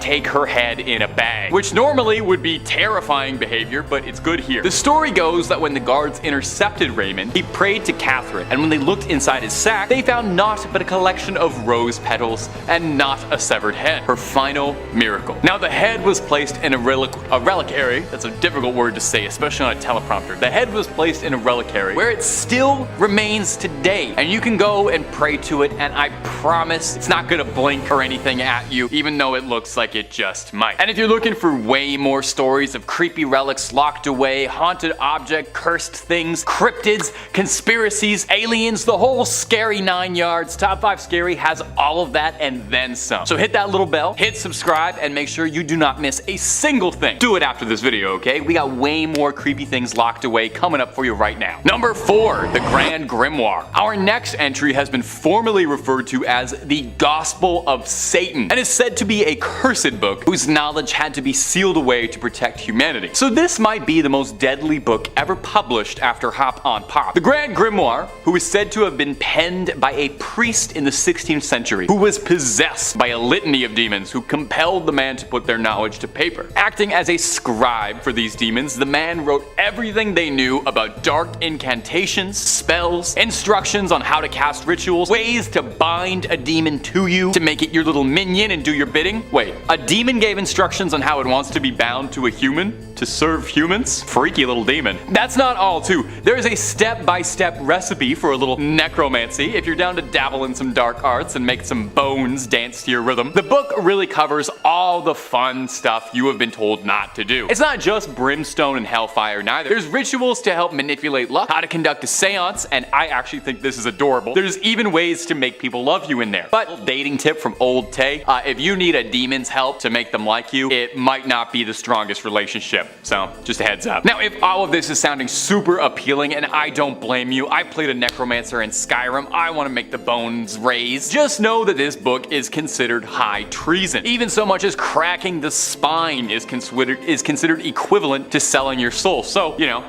maybe hold off on that Amazon order for a bit. Also, I'm pretty sure the copy they're selling on Amazon is not the original, because due to the book's cursed reputation, the original copy is said to be locked away in the Vatican's secret archives, and I'm sorry, but no matter how many times you ask, they're not gonna let you look at it, even if you swear you're just taking a little peek just to look at the illustrations and maybe the dedications. They're gonna keep it locked up. I know. Number 3, Hyacinth of Caesarea. Our next entry is the bones of Hyacinth of Caesarea, another Catholic mummy. I'm starting to think there's more Catholic mummies than there were Egyptian ones. Incredibly ornate and gorgeous, the bones of Hyacinth look like something out of one of the Indiana Jones sequels rather than like a real thing you can go and see, but I promise you they are totally extant. On the grounds of the Fürstenfeld Abbey reside the relics of 2 saints. Now, these aren't just like a toenail or a tongue, and more on that later, but these are full-on science class skeletons dressed to the 9 in gold and jewels, encrusted in more diamonds and rubies than you could imagine. They are probably worth more than your and my apartments combined.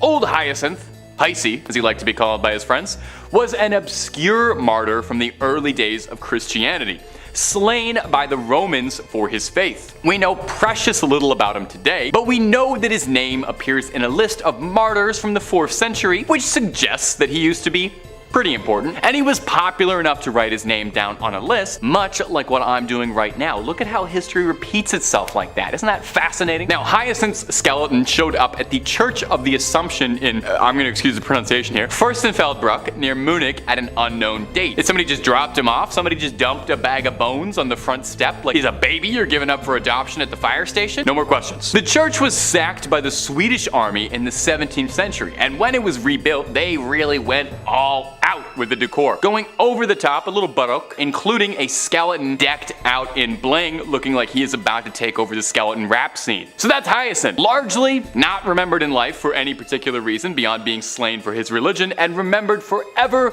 as a ludicrously swagged out skeleton. We can all only hope for similar legacies as dear sweet Hyacinth. Number 3, Galileo. Science and religion do have a place alongside one another in the world, I think. Now, science and religion have had a complicated history, you know, they've never quite seen eye to eye, kind of always furrowing their brows and glaring at each other through the hallways, but one could never truly disprove wholly the existence of God through science, and I think science can illuminate and shine new light on ways to glorify religion, right? Maybe? Well, not particularly. As one could imagine, there's a great deal of difficulty the church has with science. In 1633, Galileo Galilei, the renowned astronomer, made himself an enemy of the Catholic Church and God for having the unbelievable, blasphemous, heretical viewpoint that the Earth orbits the Sun and not the other way around. Now, Galileo didn't quite have it all the way, since he did posit that the Sun is the center of the universe, and he wasn't super right about that, but hey, give the guy a little credit. He was doing all this before the TI-84, okay? He was just looking up in the sky making all these guesses. Pretty smart guy. Was doing better than most astronomers out there. Now, for this most heinous, disgusting, unbelievably sinful crime, Galileo was arrested and put on trial, where 10 cardinals sat before him passing judgment and trying to decide how best to punish this disgusting heretic, floating some fun ideas like imprisonment for life, torment, being burned at the stake. Again, this is all because Galileo suggested how the planets work, and he was mostly right about this, which is important to hammer home. Eventually, Galileo renounced his beliefs, saying he was wrong, and he was getting up there in age and didn't want to spend the rest of his life suffering. So in an act of true humble forgiveness, the church instead decreed that instead of being burned or anything, Galileo be condemned to spend the rest of his days in his home, which he did until his passing. That'll teach him. Now eventually, obviously, the church kind of had to walk back some of that treatment of Galileo. In 1992, they spoke out saying that maybe he was kind of technically right about like a few things here and there, and mumbled out an apology like a schoolyard bully being forced to say sorry by the teachers. Sure, it was about 350 years too late, but I bet Galileo probably really appreciated it and would have loved to have known how vindicated by history he would have been. Number 2, the wild and wacky life of Pope Benedict IX. Over the years, there have been many controversial popes. I mean, there's a bunch on this list already. In fact, you'd probably find more popes are wrapped in controversy than you might imagine. Now, it's pointless to compare sins on any sort of moral scale as to who's the most evil or the worst pope, but it's hard to argue that few of them got up to as much chaos and trouble as Pope Benedict IX, who was one of the wackiest, most notorious popes out there. He once sold the position because he got bored of it. It's said he began his pontification when he was a young man because his wealthy family just wanted it, and that was like a thing you could do back then. If you had enough money, you could just bribe the church and ask that your son become pope. Benedict loved the lifestyle and behaved the way Joffrey Baratheon would, you know, kind of really letting the power get to his head almost immediately. He would spend his money on women of the night, hosting lecherous, wild, erotic parties, which allegedly would have all manner of man, woman, and if the stories are to be believed, animals as well. It was not long before there were conspiracies being drawn up to assassinate the Pope, if you can believe that. Even just saying that feels weird, but they wanted to assassinate the Pope. Probably in a case of divine intervention or fate, on a feast day, his enemies snuck into St. Peter's Basilica carrying rope, ready to tangle up the Pope. But a solar eclipse scared the assassins so badly they called the whole thing off, and to be honest, I totally get it. If I was planning on disposing the Pope and the sun got blocked out, I'd assume God was furious at me. Failed coups notwithstanding, Pope Benedict's reputation did not improve much. He was attacked by an angry mob in 1045, and he was forced to flee and would be replaced by another pope, one Sylvester III. 2 months later, however, Benedict would return to take the title back. But 2 months later, he decided that he didn't really enjoy being pope anymore. It wasn't as fun, what with all the constant bombardment of hate and failed attempts on his life. So he sold it to his godfather for what amounted to nearly $30 million. Imagine buying the Pope. Imagine buying being the voice of God. Anyway, if you can believe it, like Emperor Palpatine, somehow Pope Benedict returned a third time. King Henry III of Germany had arrested Pope Sylvester III for being a false pope, and the godfather that he had sold the throne to had given up the papacy, admitting that it was shameful and heretical for him to have ever done so in the first place. So Henry appointed a new German pope while Benedict was in hiding, and that pope mysteriously passed away 8 months later from a poisoning, which many historians suspect Benedict had his little fingers in. So Benedict came back for a third time to be the Pope, only this time no one was putting up with him. They'd been through this 2 more times, they weren't doing it again. Henry III sent troops to drag him out of the basilica. He spent his dying years in a monastery and is now remembered in history as one of the worst popes ever. And number 1, the Pazzi conspiracy. If you've garnered anything from this video that I've been telling you, I sincerely hope it's that the Pope doesn't always follow the rules. Sure, the guy interprets the will of God, you know, he's got a direct line to talking to him, but that doesn't mean he follows every single one of his rules. Now, we've already discussed some of the wildest sins that popes have been caught up in, but let's top it all off with a full-blown assassination conspiracy revolving around the Pope ordering a hitman. No, really. In the 1470s, Pope Sixtus IV hatched a scheme to rid Florence of the Medicis, the most influential family in the country at the time, rivaling the church. The Medicis had served as the bankers for the papacy for generations, and as such were loaded. Pope Sixtus kickstarted this conflict when he changed the Medicis over as the bankers to the Pazzi family, who were more loyal to him. The Medicis didn't want to pay to help the Pope claim the town of Imola, which the Medicis themselves wanted to lord over. So with these in the way, the Pope thought that something had to be done about these meddling Medicis. So Sixtus contracted 2 assassins to carry out the plot against Lorenzo and Giuliano de' Medici during Easter Mass on Sunday, which just feels unbelievably disrespectful if you're the Pope, you know? You can't talk in church, but you can orchestrate a political assassination. That's fine to do on Sunday, on Easter Sunday? Now, if you're sitting here listening to this and you're kind of scratching your head because you feel like all of this sounds a bit familiar, imagine you have a white hood on and you're jumping into a bale of hay,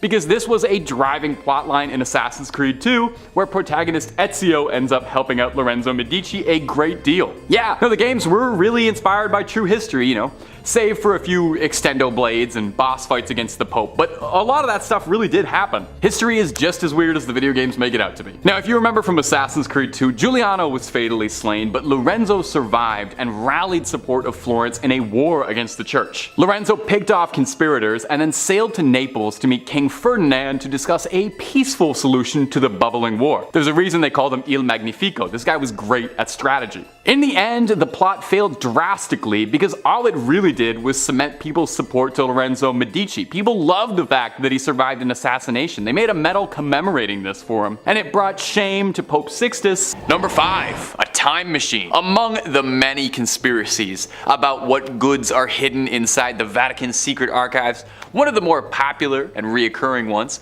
is that the Vatican has access to wondrous technology hidden away from the rest of the world, from ancient civilizations, stuff like that. One leading theory is that among these devices is something called the chronovisor, an alleged time machine of sorts that allows the user to peer inside and see whatever time period in history or forwards they desire, like a little time camera.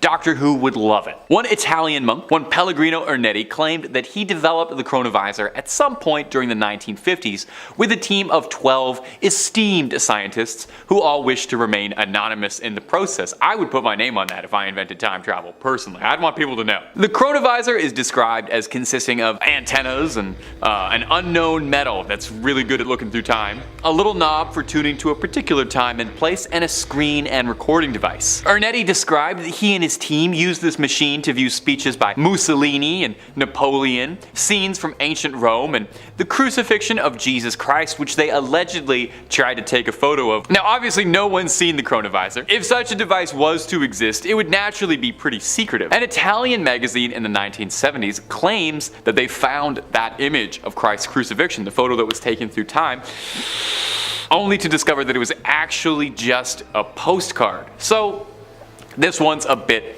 up in the air. Let me know if you think this is real, but also, you know what? Let me know what time period you would want to take a picture of, if you could see that up close. And if you're looking for way more scary content, my friends, you already know Top 5 Scary is the place to be. We've got everything scary under the sun. Cryptids, conspiracies, true crime, fake crime, aliens, UFOs, just about anything freaky you can think of. So click on through, subscribe, stay scared, and don't miss a single thing.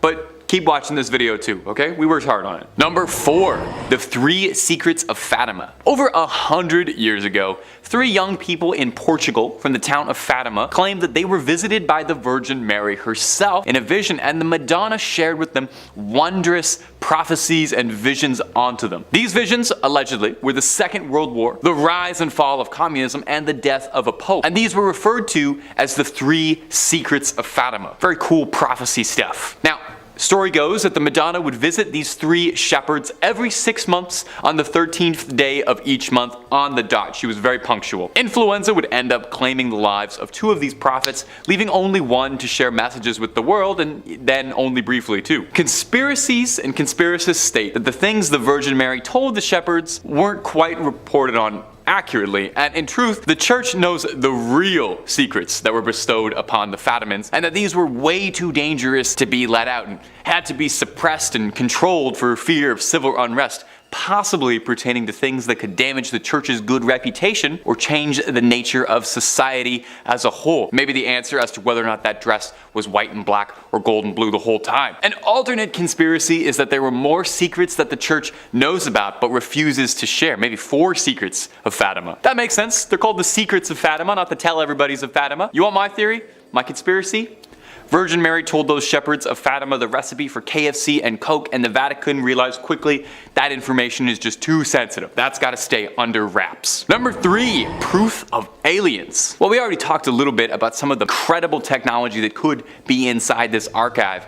And it's thought that the Vatican has all sorts of incredible information hidden away in its vaults that humanity, we're just not ready to know about. We're not grown up enough. One of the other leading ones is that theorists speculate that inside those secret archives is indisputable hard evidence of extraterrestrial life, that they're harboring alien skulls and remnants of amazing technology, I guess on borrow from Area 51's collection it's traveling. So the story goes that in the late 1960s, during renovations of the Vatican's archives, excavators uncovered alien skulls beneath the Vatican archives, and somewhere the predator is so upset that he lost those. Is it possible that they worried that if proof of extraterrestrial life got out into the wild, it would discredit belief out there?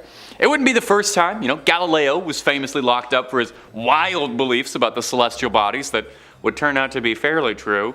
So would aliens be any different, really a different story? A Russian engineer named Genrikh Marvikich Ludwig was an esteemed scholar who in the 1920s was invited to the secret archives to study, a very prestigious position offered to less than 1,000 scholars a year. According to him, while there, he uncovered documentations that discussed the influence of aliens on civilizations like the Egyptians, the Mayans, the Mesopotamians. Ludwig found records of use of atomic weaponry predating the Manhattan Project, suggesting that this hyper-advanced technology had been in use for years, and humanity's leaps and progress were all reverse engineered from our visitors. Maybe the pyramids really were aliens. Would certainly be something if that ever came out. I hope in our lifetime, I hope we get to see some aliens, and I hope we get to see an alien elected pope someday. Personally. In second place, we have the chronovisor. No, this isn't some weird, hat or goggles. Italian Benedictine monk Pellegrino Ernetti claimed to have used a time viewer which could film the past without sound, and used it to obtain a photograph of the crucifixion of Jesus and view scenes from ancient Rome, including a performance of a very lost play. Now, this was mostly scrubbed away in history until 2002, when author Father Francois Brune swore in his book, Le Nouveau Mystère du Vatican, that the chronovisor not only exists, but he learned about it in the early 1960s. A day after he met scientist priest Father Pellegrino for the first time, the two were sailing along the Grand Canal of Venice discussing biblical interpretations when the father explained that theories and interpretations were unnecessary when one could see the truth for himself. So he explained to our lovely author how the chronovisor functioned, allowing the viewer to both see and hear events of the past and future. And hey, if you don't believe my word, his full account is in that book I mentioned earlier. So with a little digging, researchers will find first mentions of the chronovisor in a 1972 article published in the Italian magazine La Domenica del Corriere entitled "A Machine That Photographs the Past Has Finally Been Invented." Belongs to the Vatican, and this chronovisor time machine is heralded as one of the papacy's best kept secrets. It's said to be replete with 3 precious alloys, cathodes, dials, levers, and has the ability to display myriad historic events in biblical and Roman history. So apparently,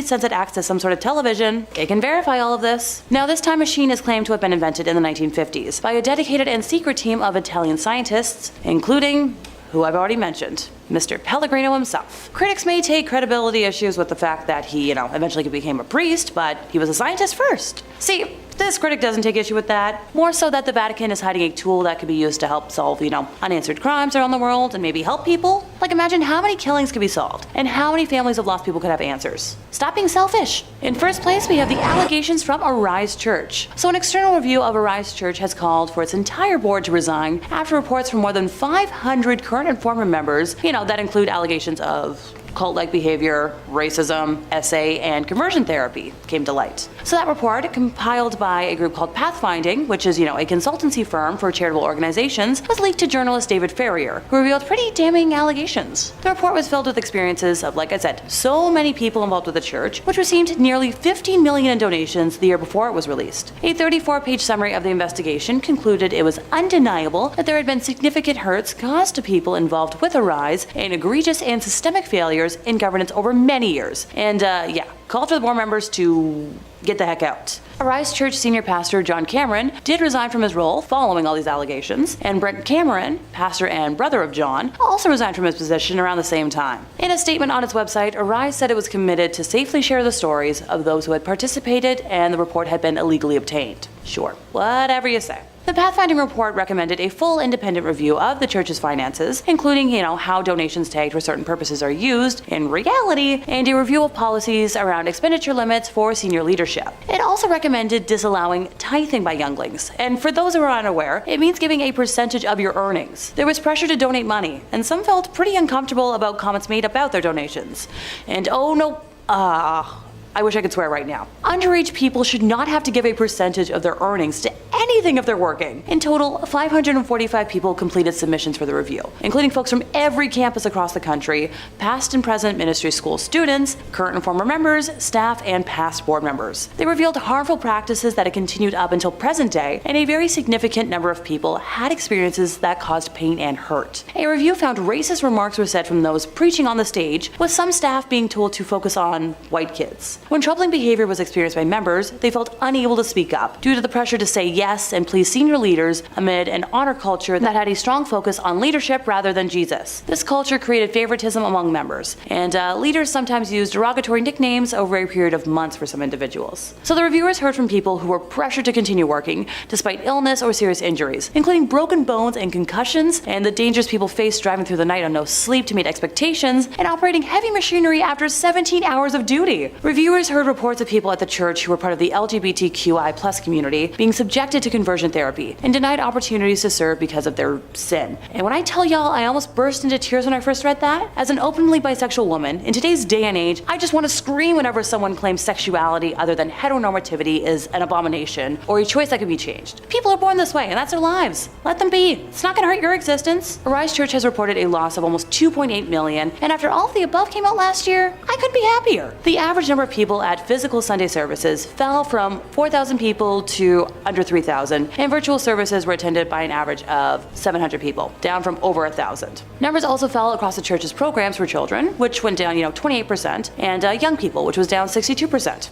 Good riddance. Number 5. Benito Mussolini. The Vatican isn't just the seat of the Catholic Church. Did you know that actually the Vatican is the smallest country in the world? Despite the fact that it does exist inside Rome, inside Italy, the Vatican technically is not part of Italy, but rather its own sovereign little country. About 1,000 people live there total. But it hasn't always been this way, and the reason that it became that way is a little darker than I'm sure the church would like to admit. It was a treaty with fascist leader Benito Mussolini. In 1922, Mussolini and the National Fascist Party came to power in Italy, crushing democracy and putting up a pretty hostile dictatorship in its place. In 1929, Mussolini and the church came together to have a little meet and greet and sign a treaty, granting the church status as a private enclave, a sovereign state inside of Italy. Mussolini wouldn't bother the Vatican, and they wouldn't bother him. Mussolini even paid out a massive settlement, which the church invested and is believed to be valued at around $780 million.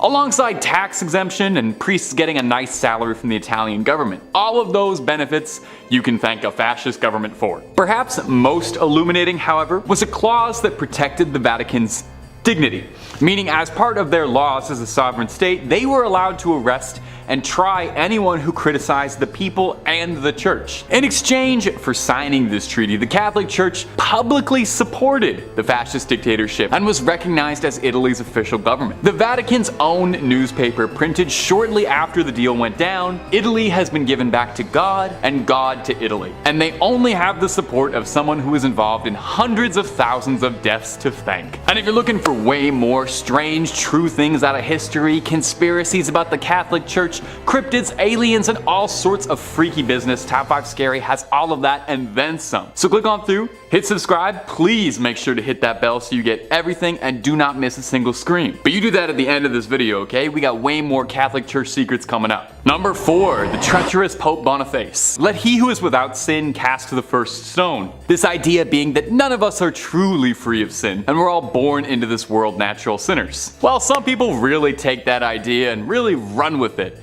And you would be surprised how high up the Catholic Church some of these troublemakers get. That's where Pope Boniface VII comes in, one of history's most notorious popes for his incredibly unholy behavior. Pope Boniface was actually so wildly controversial that Dante Alighieri wrote in the Inferno that Pope Boniface was condemned to the 8th circle of hell where the frauds were kept. It's a really good window into the sort of general mindset of the population that in their books they were imagining all the ways he'd be tormented in hell. And as a quick aside, for the comment section, Dante's Inferno, is that history's first fan fiction? There's a very serious argument to be made that it is. Anyway, Boniface saw the destruction of Palestrina, a city that had already peacefully surrendered and submitted, but that wasn't good enough for the church. Palestrina had already been burned to the ground, and goofy old Pope Boniface ordered that they plow it down to the dirt and soil to ensure that absolutely nothing of the city remained standing, a real salt-of-the-earth approach. He was definitely a guy who loved his neighbors. He really loved his neighbors, in the sense that the vow of celibacy that men of the cloth have to swear to, Boniface didn't really, believe in at all. He was alleged to engage in all kinds of parties with all manner of bedroom companions, having once stated that he felt intercourse with younger people was as natural as hands rubbing together. A really, really great guy all together, and he also loved building statues of himself all the time, so he was very prideful, which that's the worst sin of them all, really. In third place, we're taking a closer look at St. Mary the Virgin, located on the outskirts of Clophill, England. Originally built facing the west sometime around the year 1350, it's believed to have been erected on top of a leper hospital run by monks. I'd like to take a moment to note that it was built in the quote-unquote wrong direction, with churches traditionally facing east, the direction from which the sun rises, which is associated with the location of heaven and the return of the Messiah in Christian religion. Altars inside of these holy buildings would face in the eastbound direction for prayers. Some have claimed that because St. Mary the Virgin faces away from God, it thus opens its doors to hell, and ergo responsible for the tale I'm about to tell. The building was abandoned in 1848 when the rector at the time made the decision to have a new church built, instead of expanding the previous one, which was much needed due to the rapidly growing congregation. Old St. Mary's, as was dubbed by the locals, was then primarily used as a mortuary chapel, holding bodies before they were buried in the adjacent cemetery. By the 1950s, St. Mary's had become so run down that it could no longer fulfill that use, with just the outdoor walls and tower remaining. In March 1963, the tomb of an 18th century apothecary's wife was broken into, and the bones were arranged ritualistically in the middle of the church. And once again on Midsummer's Eve of 1969, multiple women's graves were broken into, with bones being removed and rearranged once more. While the specific individuals involved in these acts were never identified, the arrangements found resembled those used in black mass rituals performed by satanic groups at the time. After the first incident in 1963, a rare decision was made to rehollow, or in more simple terms, re-bless the altar that was left in the building, in a failed attempt to protect the building from evil. Later that year, Reverend Harold Colthurst reported stumbling upon a group of men in the building that were in the midst of a mysterious ritual, being quoted as saying that the men were trying to communicate with evil spirits, chanting some sort of mumbo-jumbo. They were definitely in league with the devil. Modern-day visitors to the now landmark have reported seeing a plethora of ghostly figures during the day and nighttime, faint lights moving about before vanishing mysteriously, along with reports of a chilly and oppressive atmosphere even during warm days. In second place, we're visiting l'Abbaye de Mortemer, or Mortimer Abbey. It was originally built in 1134 on land gifted by King Henry I. The stagnant water of the drainage lake, which was dug out by the monks to dry up the marshy land, was called Mortemer, or the Dead Pond, giving the monastery its name. Totally not ominous or anything. The monks constructed what was then one of the largest monasteries in the world on said land. The legend says that after the passing of his only son, King Henry wanted to reform his daughter Matilda and had her locked in a room in the abbey for 5 years. The anger and hate she felt from being sent away and isolated stained and seeped into the walls of the monastery, cursing it for eternity. After her eventual release, she went on to live until 1167, when it said her spirit returned to Mortimer Abbey to haunt the area as the White Lady. She is said to appear on nights close to a full moon, moaning as she drifts through the now ruins of the monastery. Those that have seen her report that she alternates between wearing black and white gloves. If she appears to you with white gloves on, you're destined for good luck. But if she appears with black, you'll be expected to pass within a year. Alas, Matilda is not the only spirit one must worry about if visiting the abbey. When the monastery was at its peak in the 1500s, a frail and suffering woman was brought to the monks with an illness it was believed that only they could aid. It was revealed that she was possessed by the spirit of a wolf and cursed to become a werewolf for several nights. The monks chained her to a room and conducted multiple exorcisms in an attempt to eradicate the spirit. The monks were able to exorcise the evil wolf spirit or demonic force out of the woman, but it then attached itself to the grounds and walls of the monastery. Several hundred years later, in 1884, a man named Roger Saboureau was hunting in the woods nearby when he was attacked by a large werewolf. He shot it multiple times, killing the creature, but when he returned home at dawn, he found the body of his wife bearing wounds matching those he had given the wolf. People say the spirit of Roger's wife and his own heartbroken spirit still wander the area when the moon is full. The abbey was exorcised by the church in 1921, but still remains haunted to this day. And coming in first place, we have the Abbey of the Black Hag, locally known as Monasterngalagduff. Please don't curse me for my pronunciation. St. Catherine's Abbey, or simply as Old Abbey. It's located roughly 2 miles east of the village of Shanagolden, in the townland of Old Abbey. Gee, can you tell where it got its name? One of the earliest recorded nunneries in Ireland, with its first official record being around 1298, it was built on land donated by John Fitzthomas, and has the typical layout for abbeys of its time, with a dining hall, cells, isolated meditation areas, and other rooms still able to be identified amongst the ruins today. During the 15th century, there was a major battle for supremacy in the area between the Earl Fitzgerald and the prestigious Butler family, of which the Earldom of Ormond belonged. It got to such an extent that the local bishop was known to pray for peace between the families at masses. During one of the nightly attacks, Earl Fitzgerald attempted to get his wife to safety, but as he was pulling her onto his horse, an arrow pierced her thigh, shattering the bone and spraying red bodily fluids. As he rode on, the Countess appeared to have succumbed to her injury, leading the Earl to seek sanctuary at St. Catherine's. The heartbroken man was certain his wife had passed, so he swiftly buried her beneath the altar and continued elsewhere to find safety. As the night went on, the nuns and residents began to hear hair-raising screams and made the decision to rebury the Countess in hopes of bringing her peace. When they dug up the body, they discovered her fingers were broken and her nails had been torn off. The poor woman had been buried alive, with a very slow and torturous end of her life. To this day, it is believed that the Countess has been unable to find peace and continues to scream in anguish, waiting for her husband to save her from a fate truly worse than death. Moving slightly ahead in time, we come to the Black Nun herself. Described as one in the order that wasn't content with being humble, helping others over herself, and the servitude to God, she instead craved power. The hag had her own cell, where she worshipped Satan and performed black magic, becoming a slave to the occult. This was the highest form of blasphemy in the church, and the other nuns in the order fled the abbey, while the hag remained in her now house of darkness. To complete her rituals, the Black Nun would venture into the local community and perform depraved, lewd acts and offer sacrifices, with bones of young community members later discovered on the grounds. In modern times, visitors have reported seeing the dark, shadowy figure of a nun wandering, the feeling of being constantly watched, and a disembodied hand reaching towards them.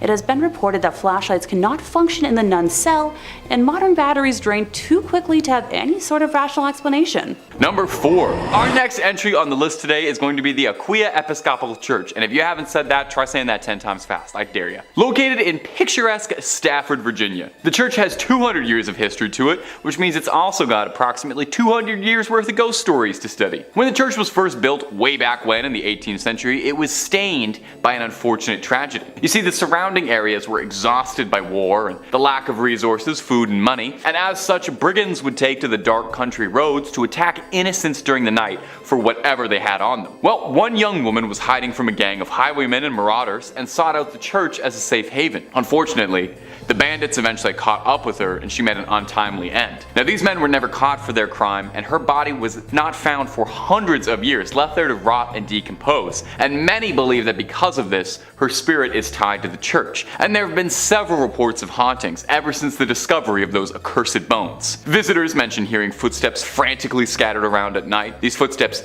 break into a run, but if you go searching, you'll never be able to find anyone attached to them. Voices can be heard in the room where she was attacked, some saying it sounds like a call for help or a painful scream of a struggle. Some go so far as to say they saw a transparent apparition of the woman in the church's windows or on the balcony. One story comes to us from a custodian who worked the graveyard shift there in the 1990s, claiming that he saw a ghostly woman's face floating floating above the graces, and says that he saw her smiling at him through the balcony windows before she vanished. One last one on this church. In the 1990s, to celebrate the bicentennial anniversary, the church sent out an invitation to a group of Civil War reenactors to fight a mock battle on its ground. During the night, one of the reenactors was complaining that there was a red and orange light that was flickering the entire night during the church that prevented him from sleeping. The man explained this to the father of the church, and the father explained back that there was no electricity in the vestry, and that the light must have been the spirit confused by why the Civil War had started up again. Imagine, you're a ghost, you're already out of time, and then you look outside and you see guys from your time? My little ghostly sense of the world would be so thrown off. I would have to buy a new ghost calendar. Number 3. Monaster Nagayal the Duff. Or Abbey of the Black Hag if you don't got all that time. Wow, you see that? You see what that church is called in that little chyron below me right now? I'm just supposed to pronounce that with my lips? Okay, it's also called the Abbey of the Black Hag, and that's what we're going with. We're not calling it that other thing. I'm not doing that. Black Abbey of the Hag, only name this church has ever gone by, and it was built in 1298. And it was one of the well-known medieval convents in Old Ireland. The remains of the abbey still stand today in a secluded valley, making it already mysterious and supernatural place just that much more supernatural and overgrown and spooky. I mean, the place is called the Abbey of the Black Hag. You don't name a place that unless it's extremely haunted or if there's like a cool boss fight or something there. Sounds like it's straight out of Dishonored. It's believed that the last abbess, horrible word by the way, in charge of the abbey practiced witchcraft, and in the scary way, okay? She brought death, misfortune to the surrounding areas. Pope Martin V condemned the abbey, not being down for witches at all. The accused witch left to live out in the damp, deserted abbey by herself, which she probably loved because it sounds scary. Over time, her skin blackened, her hair furled, and her soul twisted, leading to the place being renamed the Abbey of the Black Hag. And if you can believe it, there's actually more to this one. The Count and Countess of Desmond once called the abbey home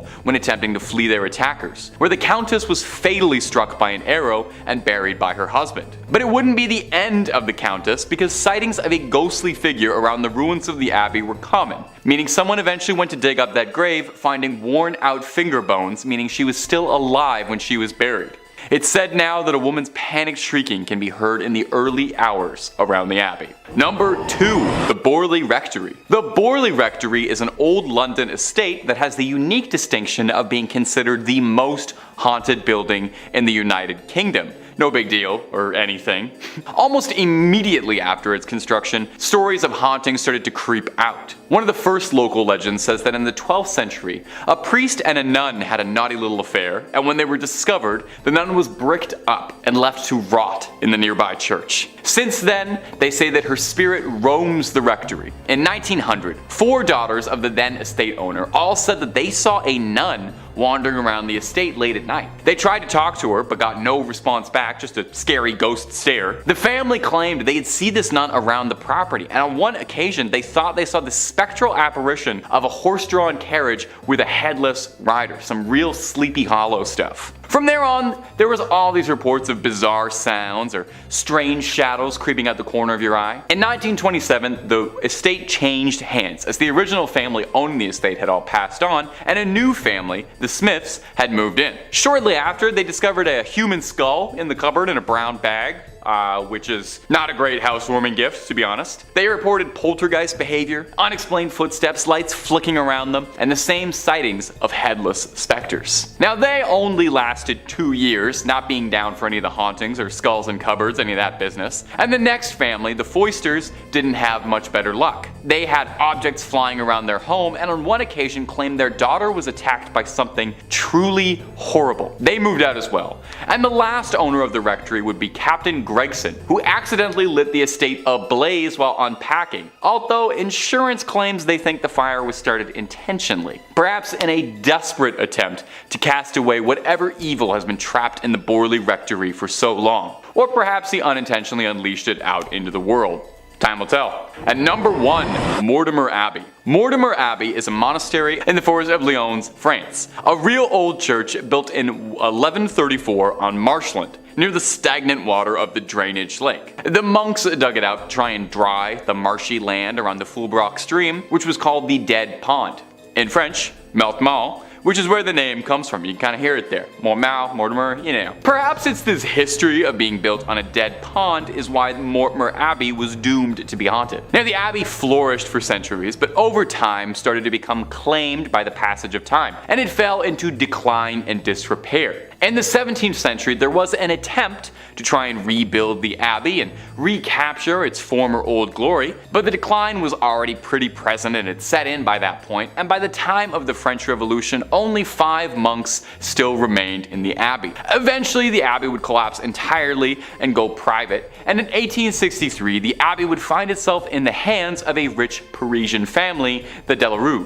Mr. Delarue moved his wife and his sons into the abbey, but soon discovered they weren't the only tenants. While walking the lawns, the young people of the house saw a light from the library. As if by an invisible hand, these hatches unfastened, their handles turned, and the windows and doors all opened. The paintings on the inside of the abbey turned themselves around and steps thundered out into the halls, and nobody moved out immediately after. I would have started looking for new real estate right then and there. But one night, the young Delarue, Charles, had his fiancée over to come see the estate that would become her new home in marriage. She was offered the guest room, but found herself terrified during the night when she couldn't sleep because she was too busy being tormented by mysterious sounds and objects around the room that were hurling themselves around, being possessed by something. Having had, quite frankly, enough, like I think any of us might have, the young suitor announced she would never live in this house, called off the entire marriage, and hurried back to Paris tout de suite, where there were plenty of handsome young men asking her hand in marriage who didn't live in old haunted estates, okay? That's the message to take away from this.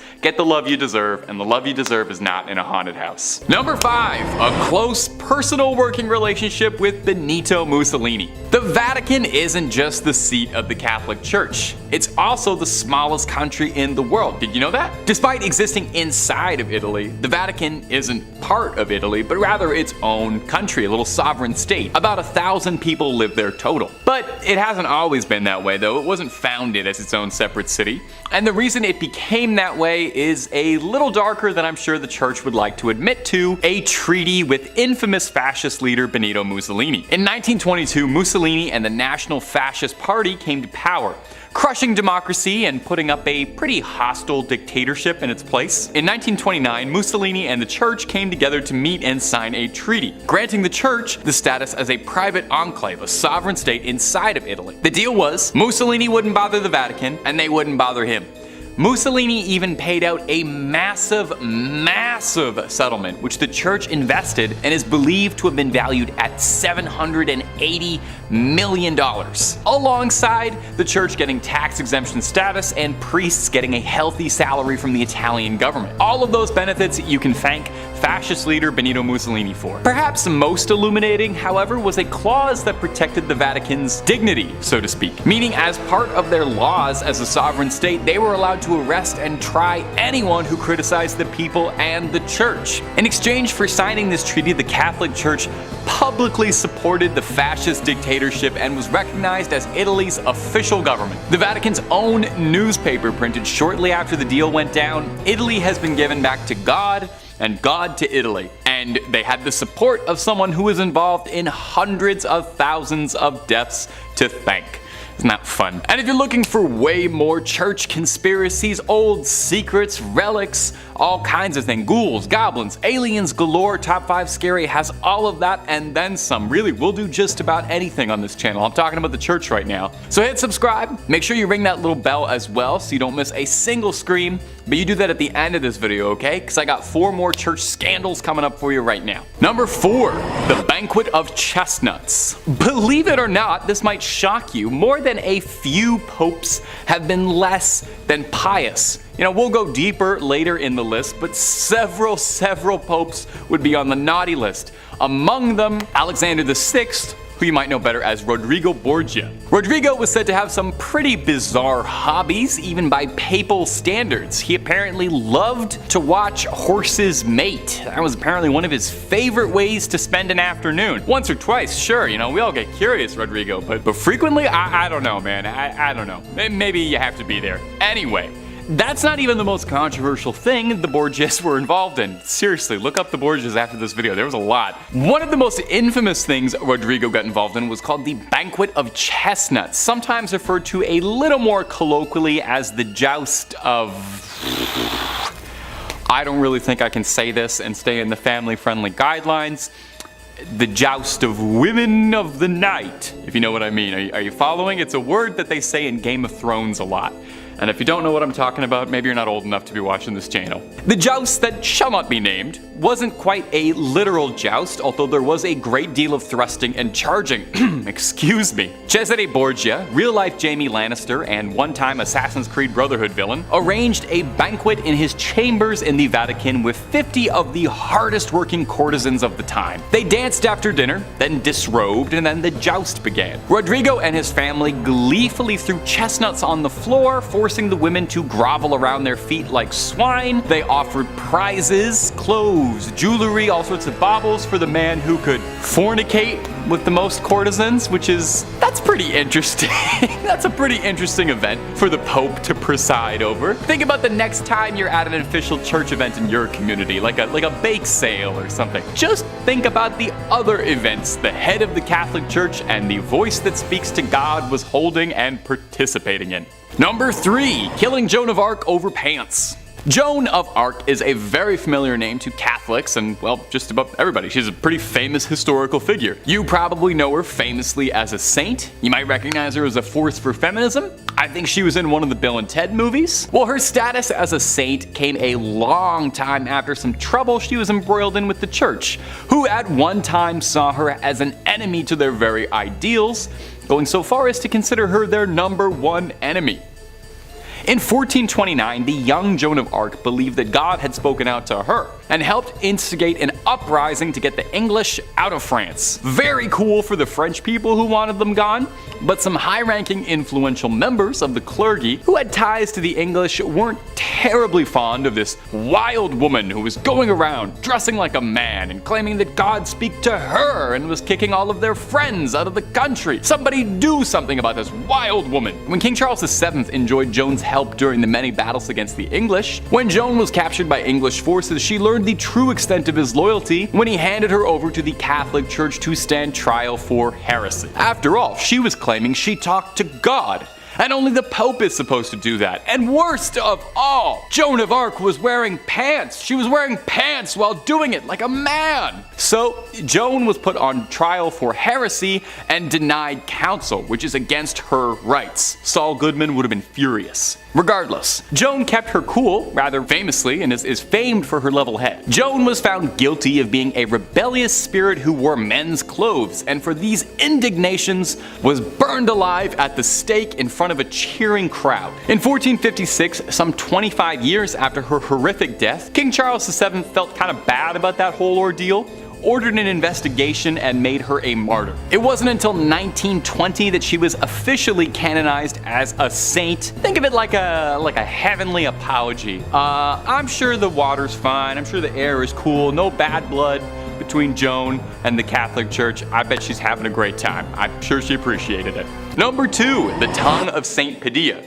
Did you know your tongue is made up of 8 muscles? Maybe you didn't.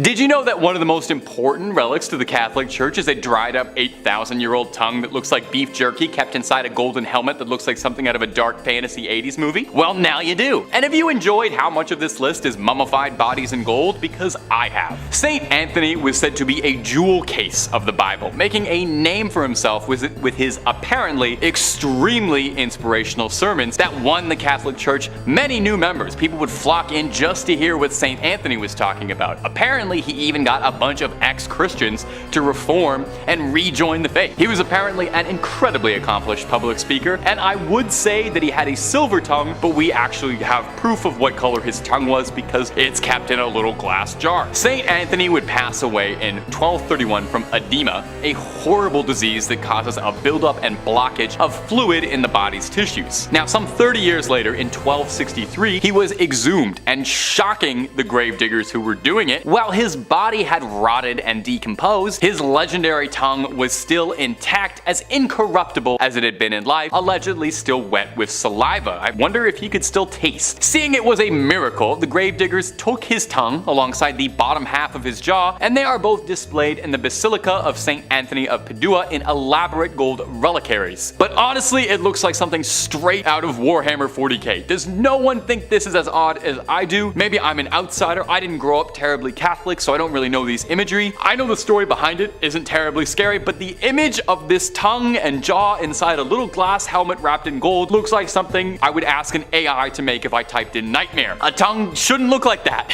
And I feel like a jaw shouldn't look like that either. Am I alone in this? Am I weird for thinking this is weird? You let me know down below in the comments if maybe I just lack context on all of this. And number 1, Camillus de Lellis' heart. Camillus de Lellis was a man with a big heart, full of love, never ending in generosity. We know just how big his heart is because it is kept in a glass jar and it is salted to preserve its legacy. Whoa. Camillus started out pretty humble, born in 16th century Naples. He would later become a soldier until a brutal gambling problem would end up overtaking his life, leaving him in rags driving a donkey cart, but he knew that a far better life was out there. Eventually, he was urged by a friar to explore the lighter side of his soul, and eventually someone was able to pierce his heart both figuratively and later literally, and persuaded him into seeking divine retribution. Camillus would devote his life to providing for the ailing, but tragically, and perhaps unsurprisingly if you spent all your time around sick people before modern medicine, a lifetime of caring for the sick led to him also becoming gravely ill,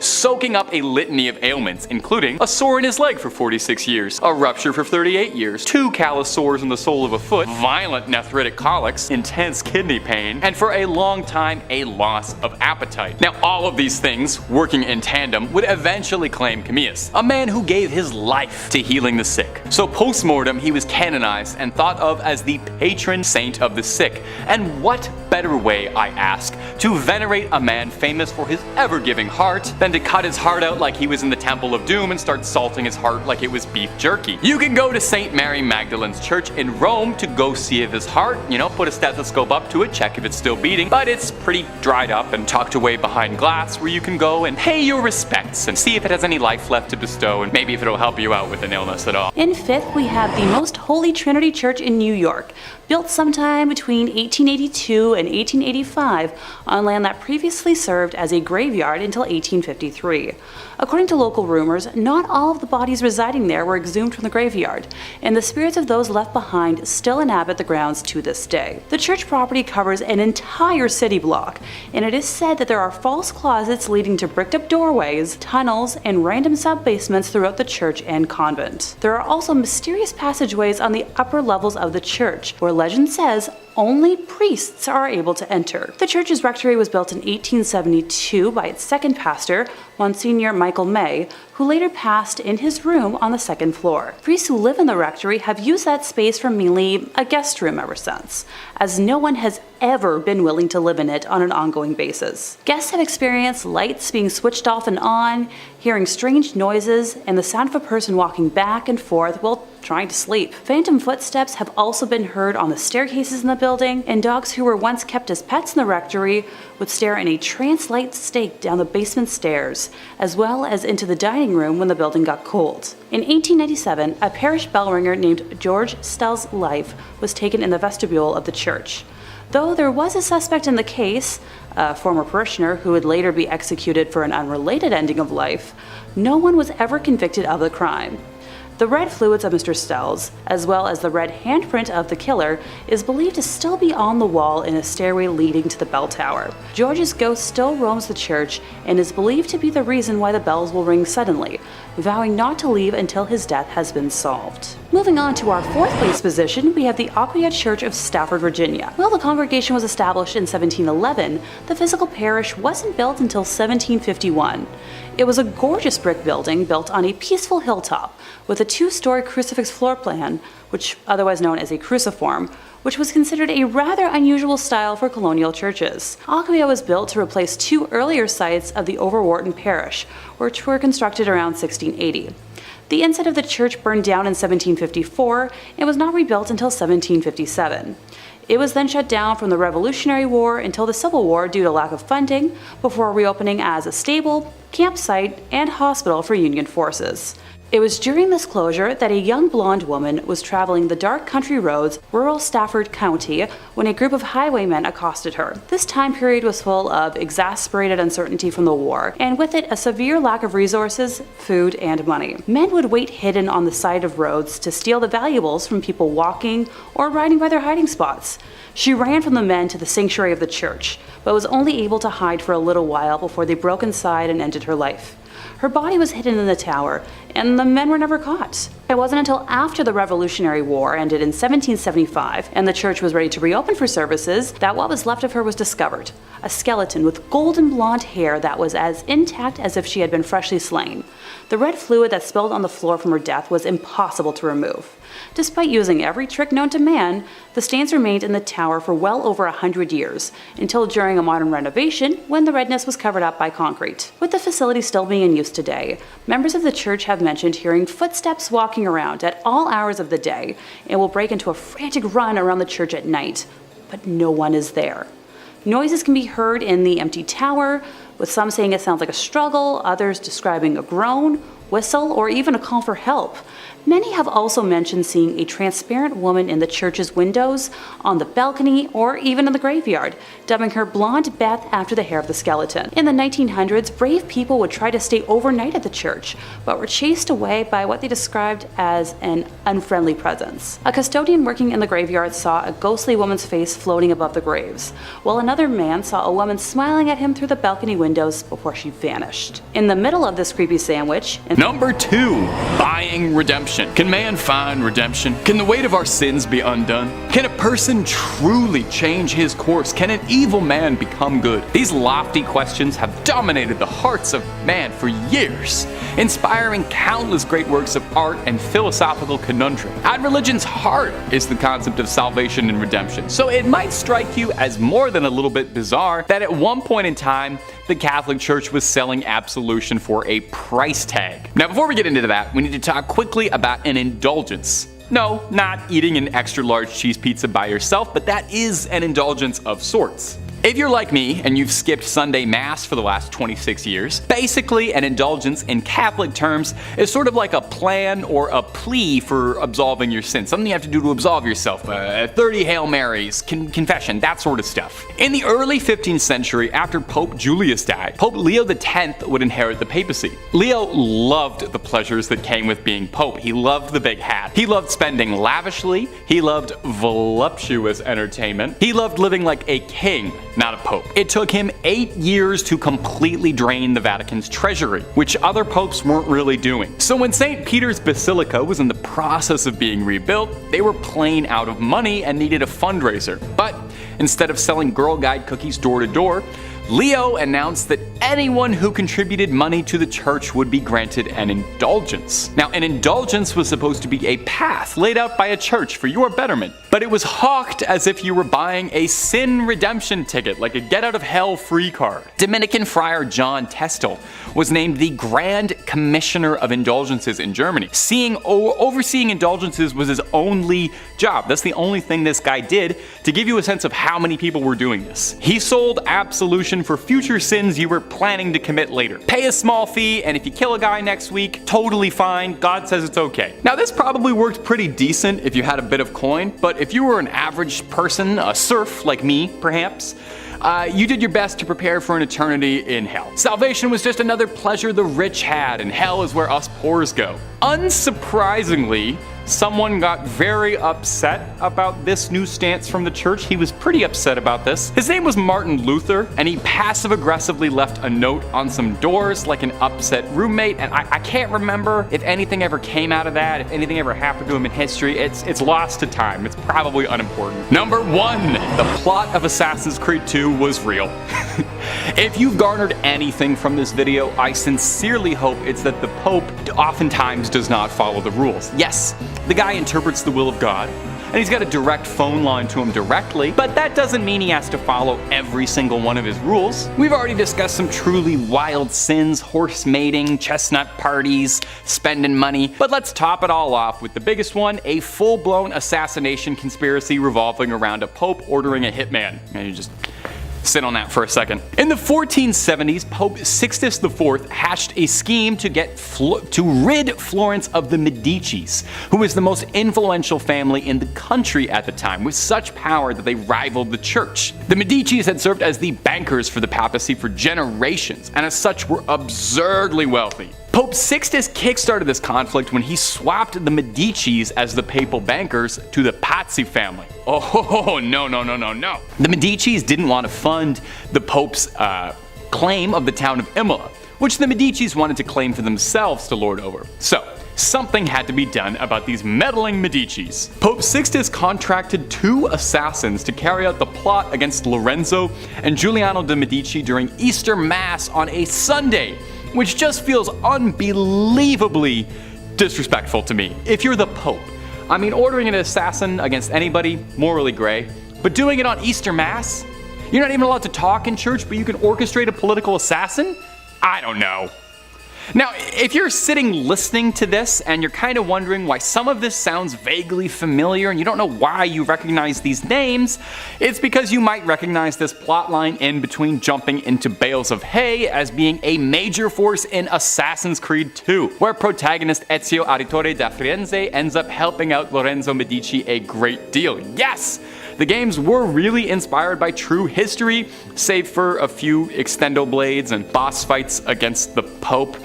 Rodrigo Borgia, as far as we know, never got into a fistfight with any assassins and wasn't killed by Cesare, but I digress. If you remember from Assassin's Creed 2, Giuliano was fatally slain, but Lorenzo survived and rallied support of Florence in a war against the church. Ezio picked off conspirators, and then sailed to Naples to meet King Ferdinand to discuss a peaceful solution to the bubbling war. So in the end, the plot failed drastically because all it really did was make people think that Lorenzo Medici was the coolest guy around and brought intense shame to Pope Sixtus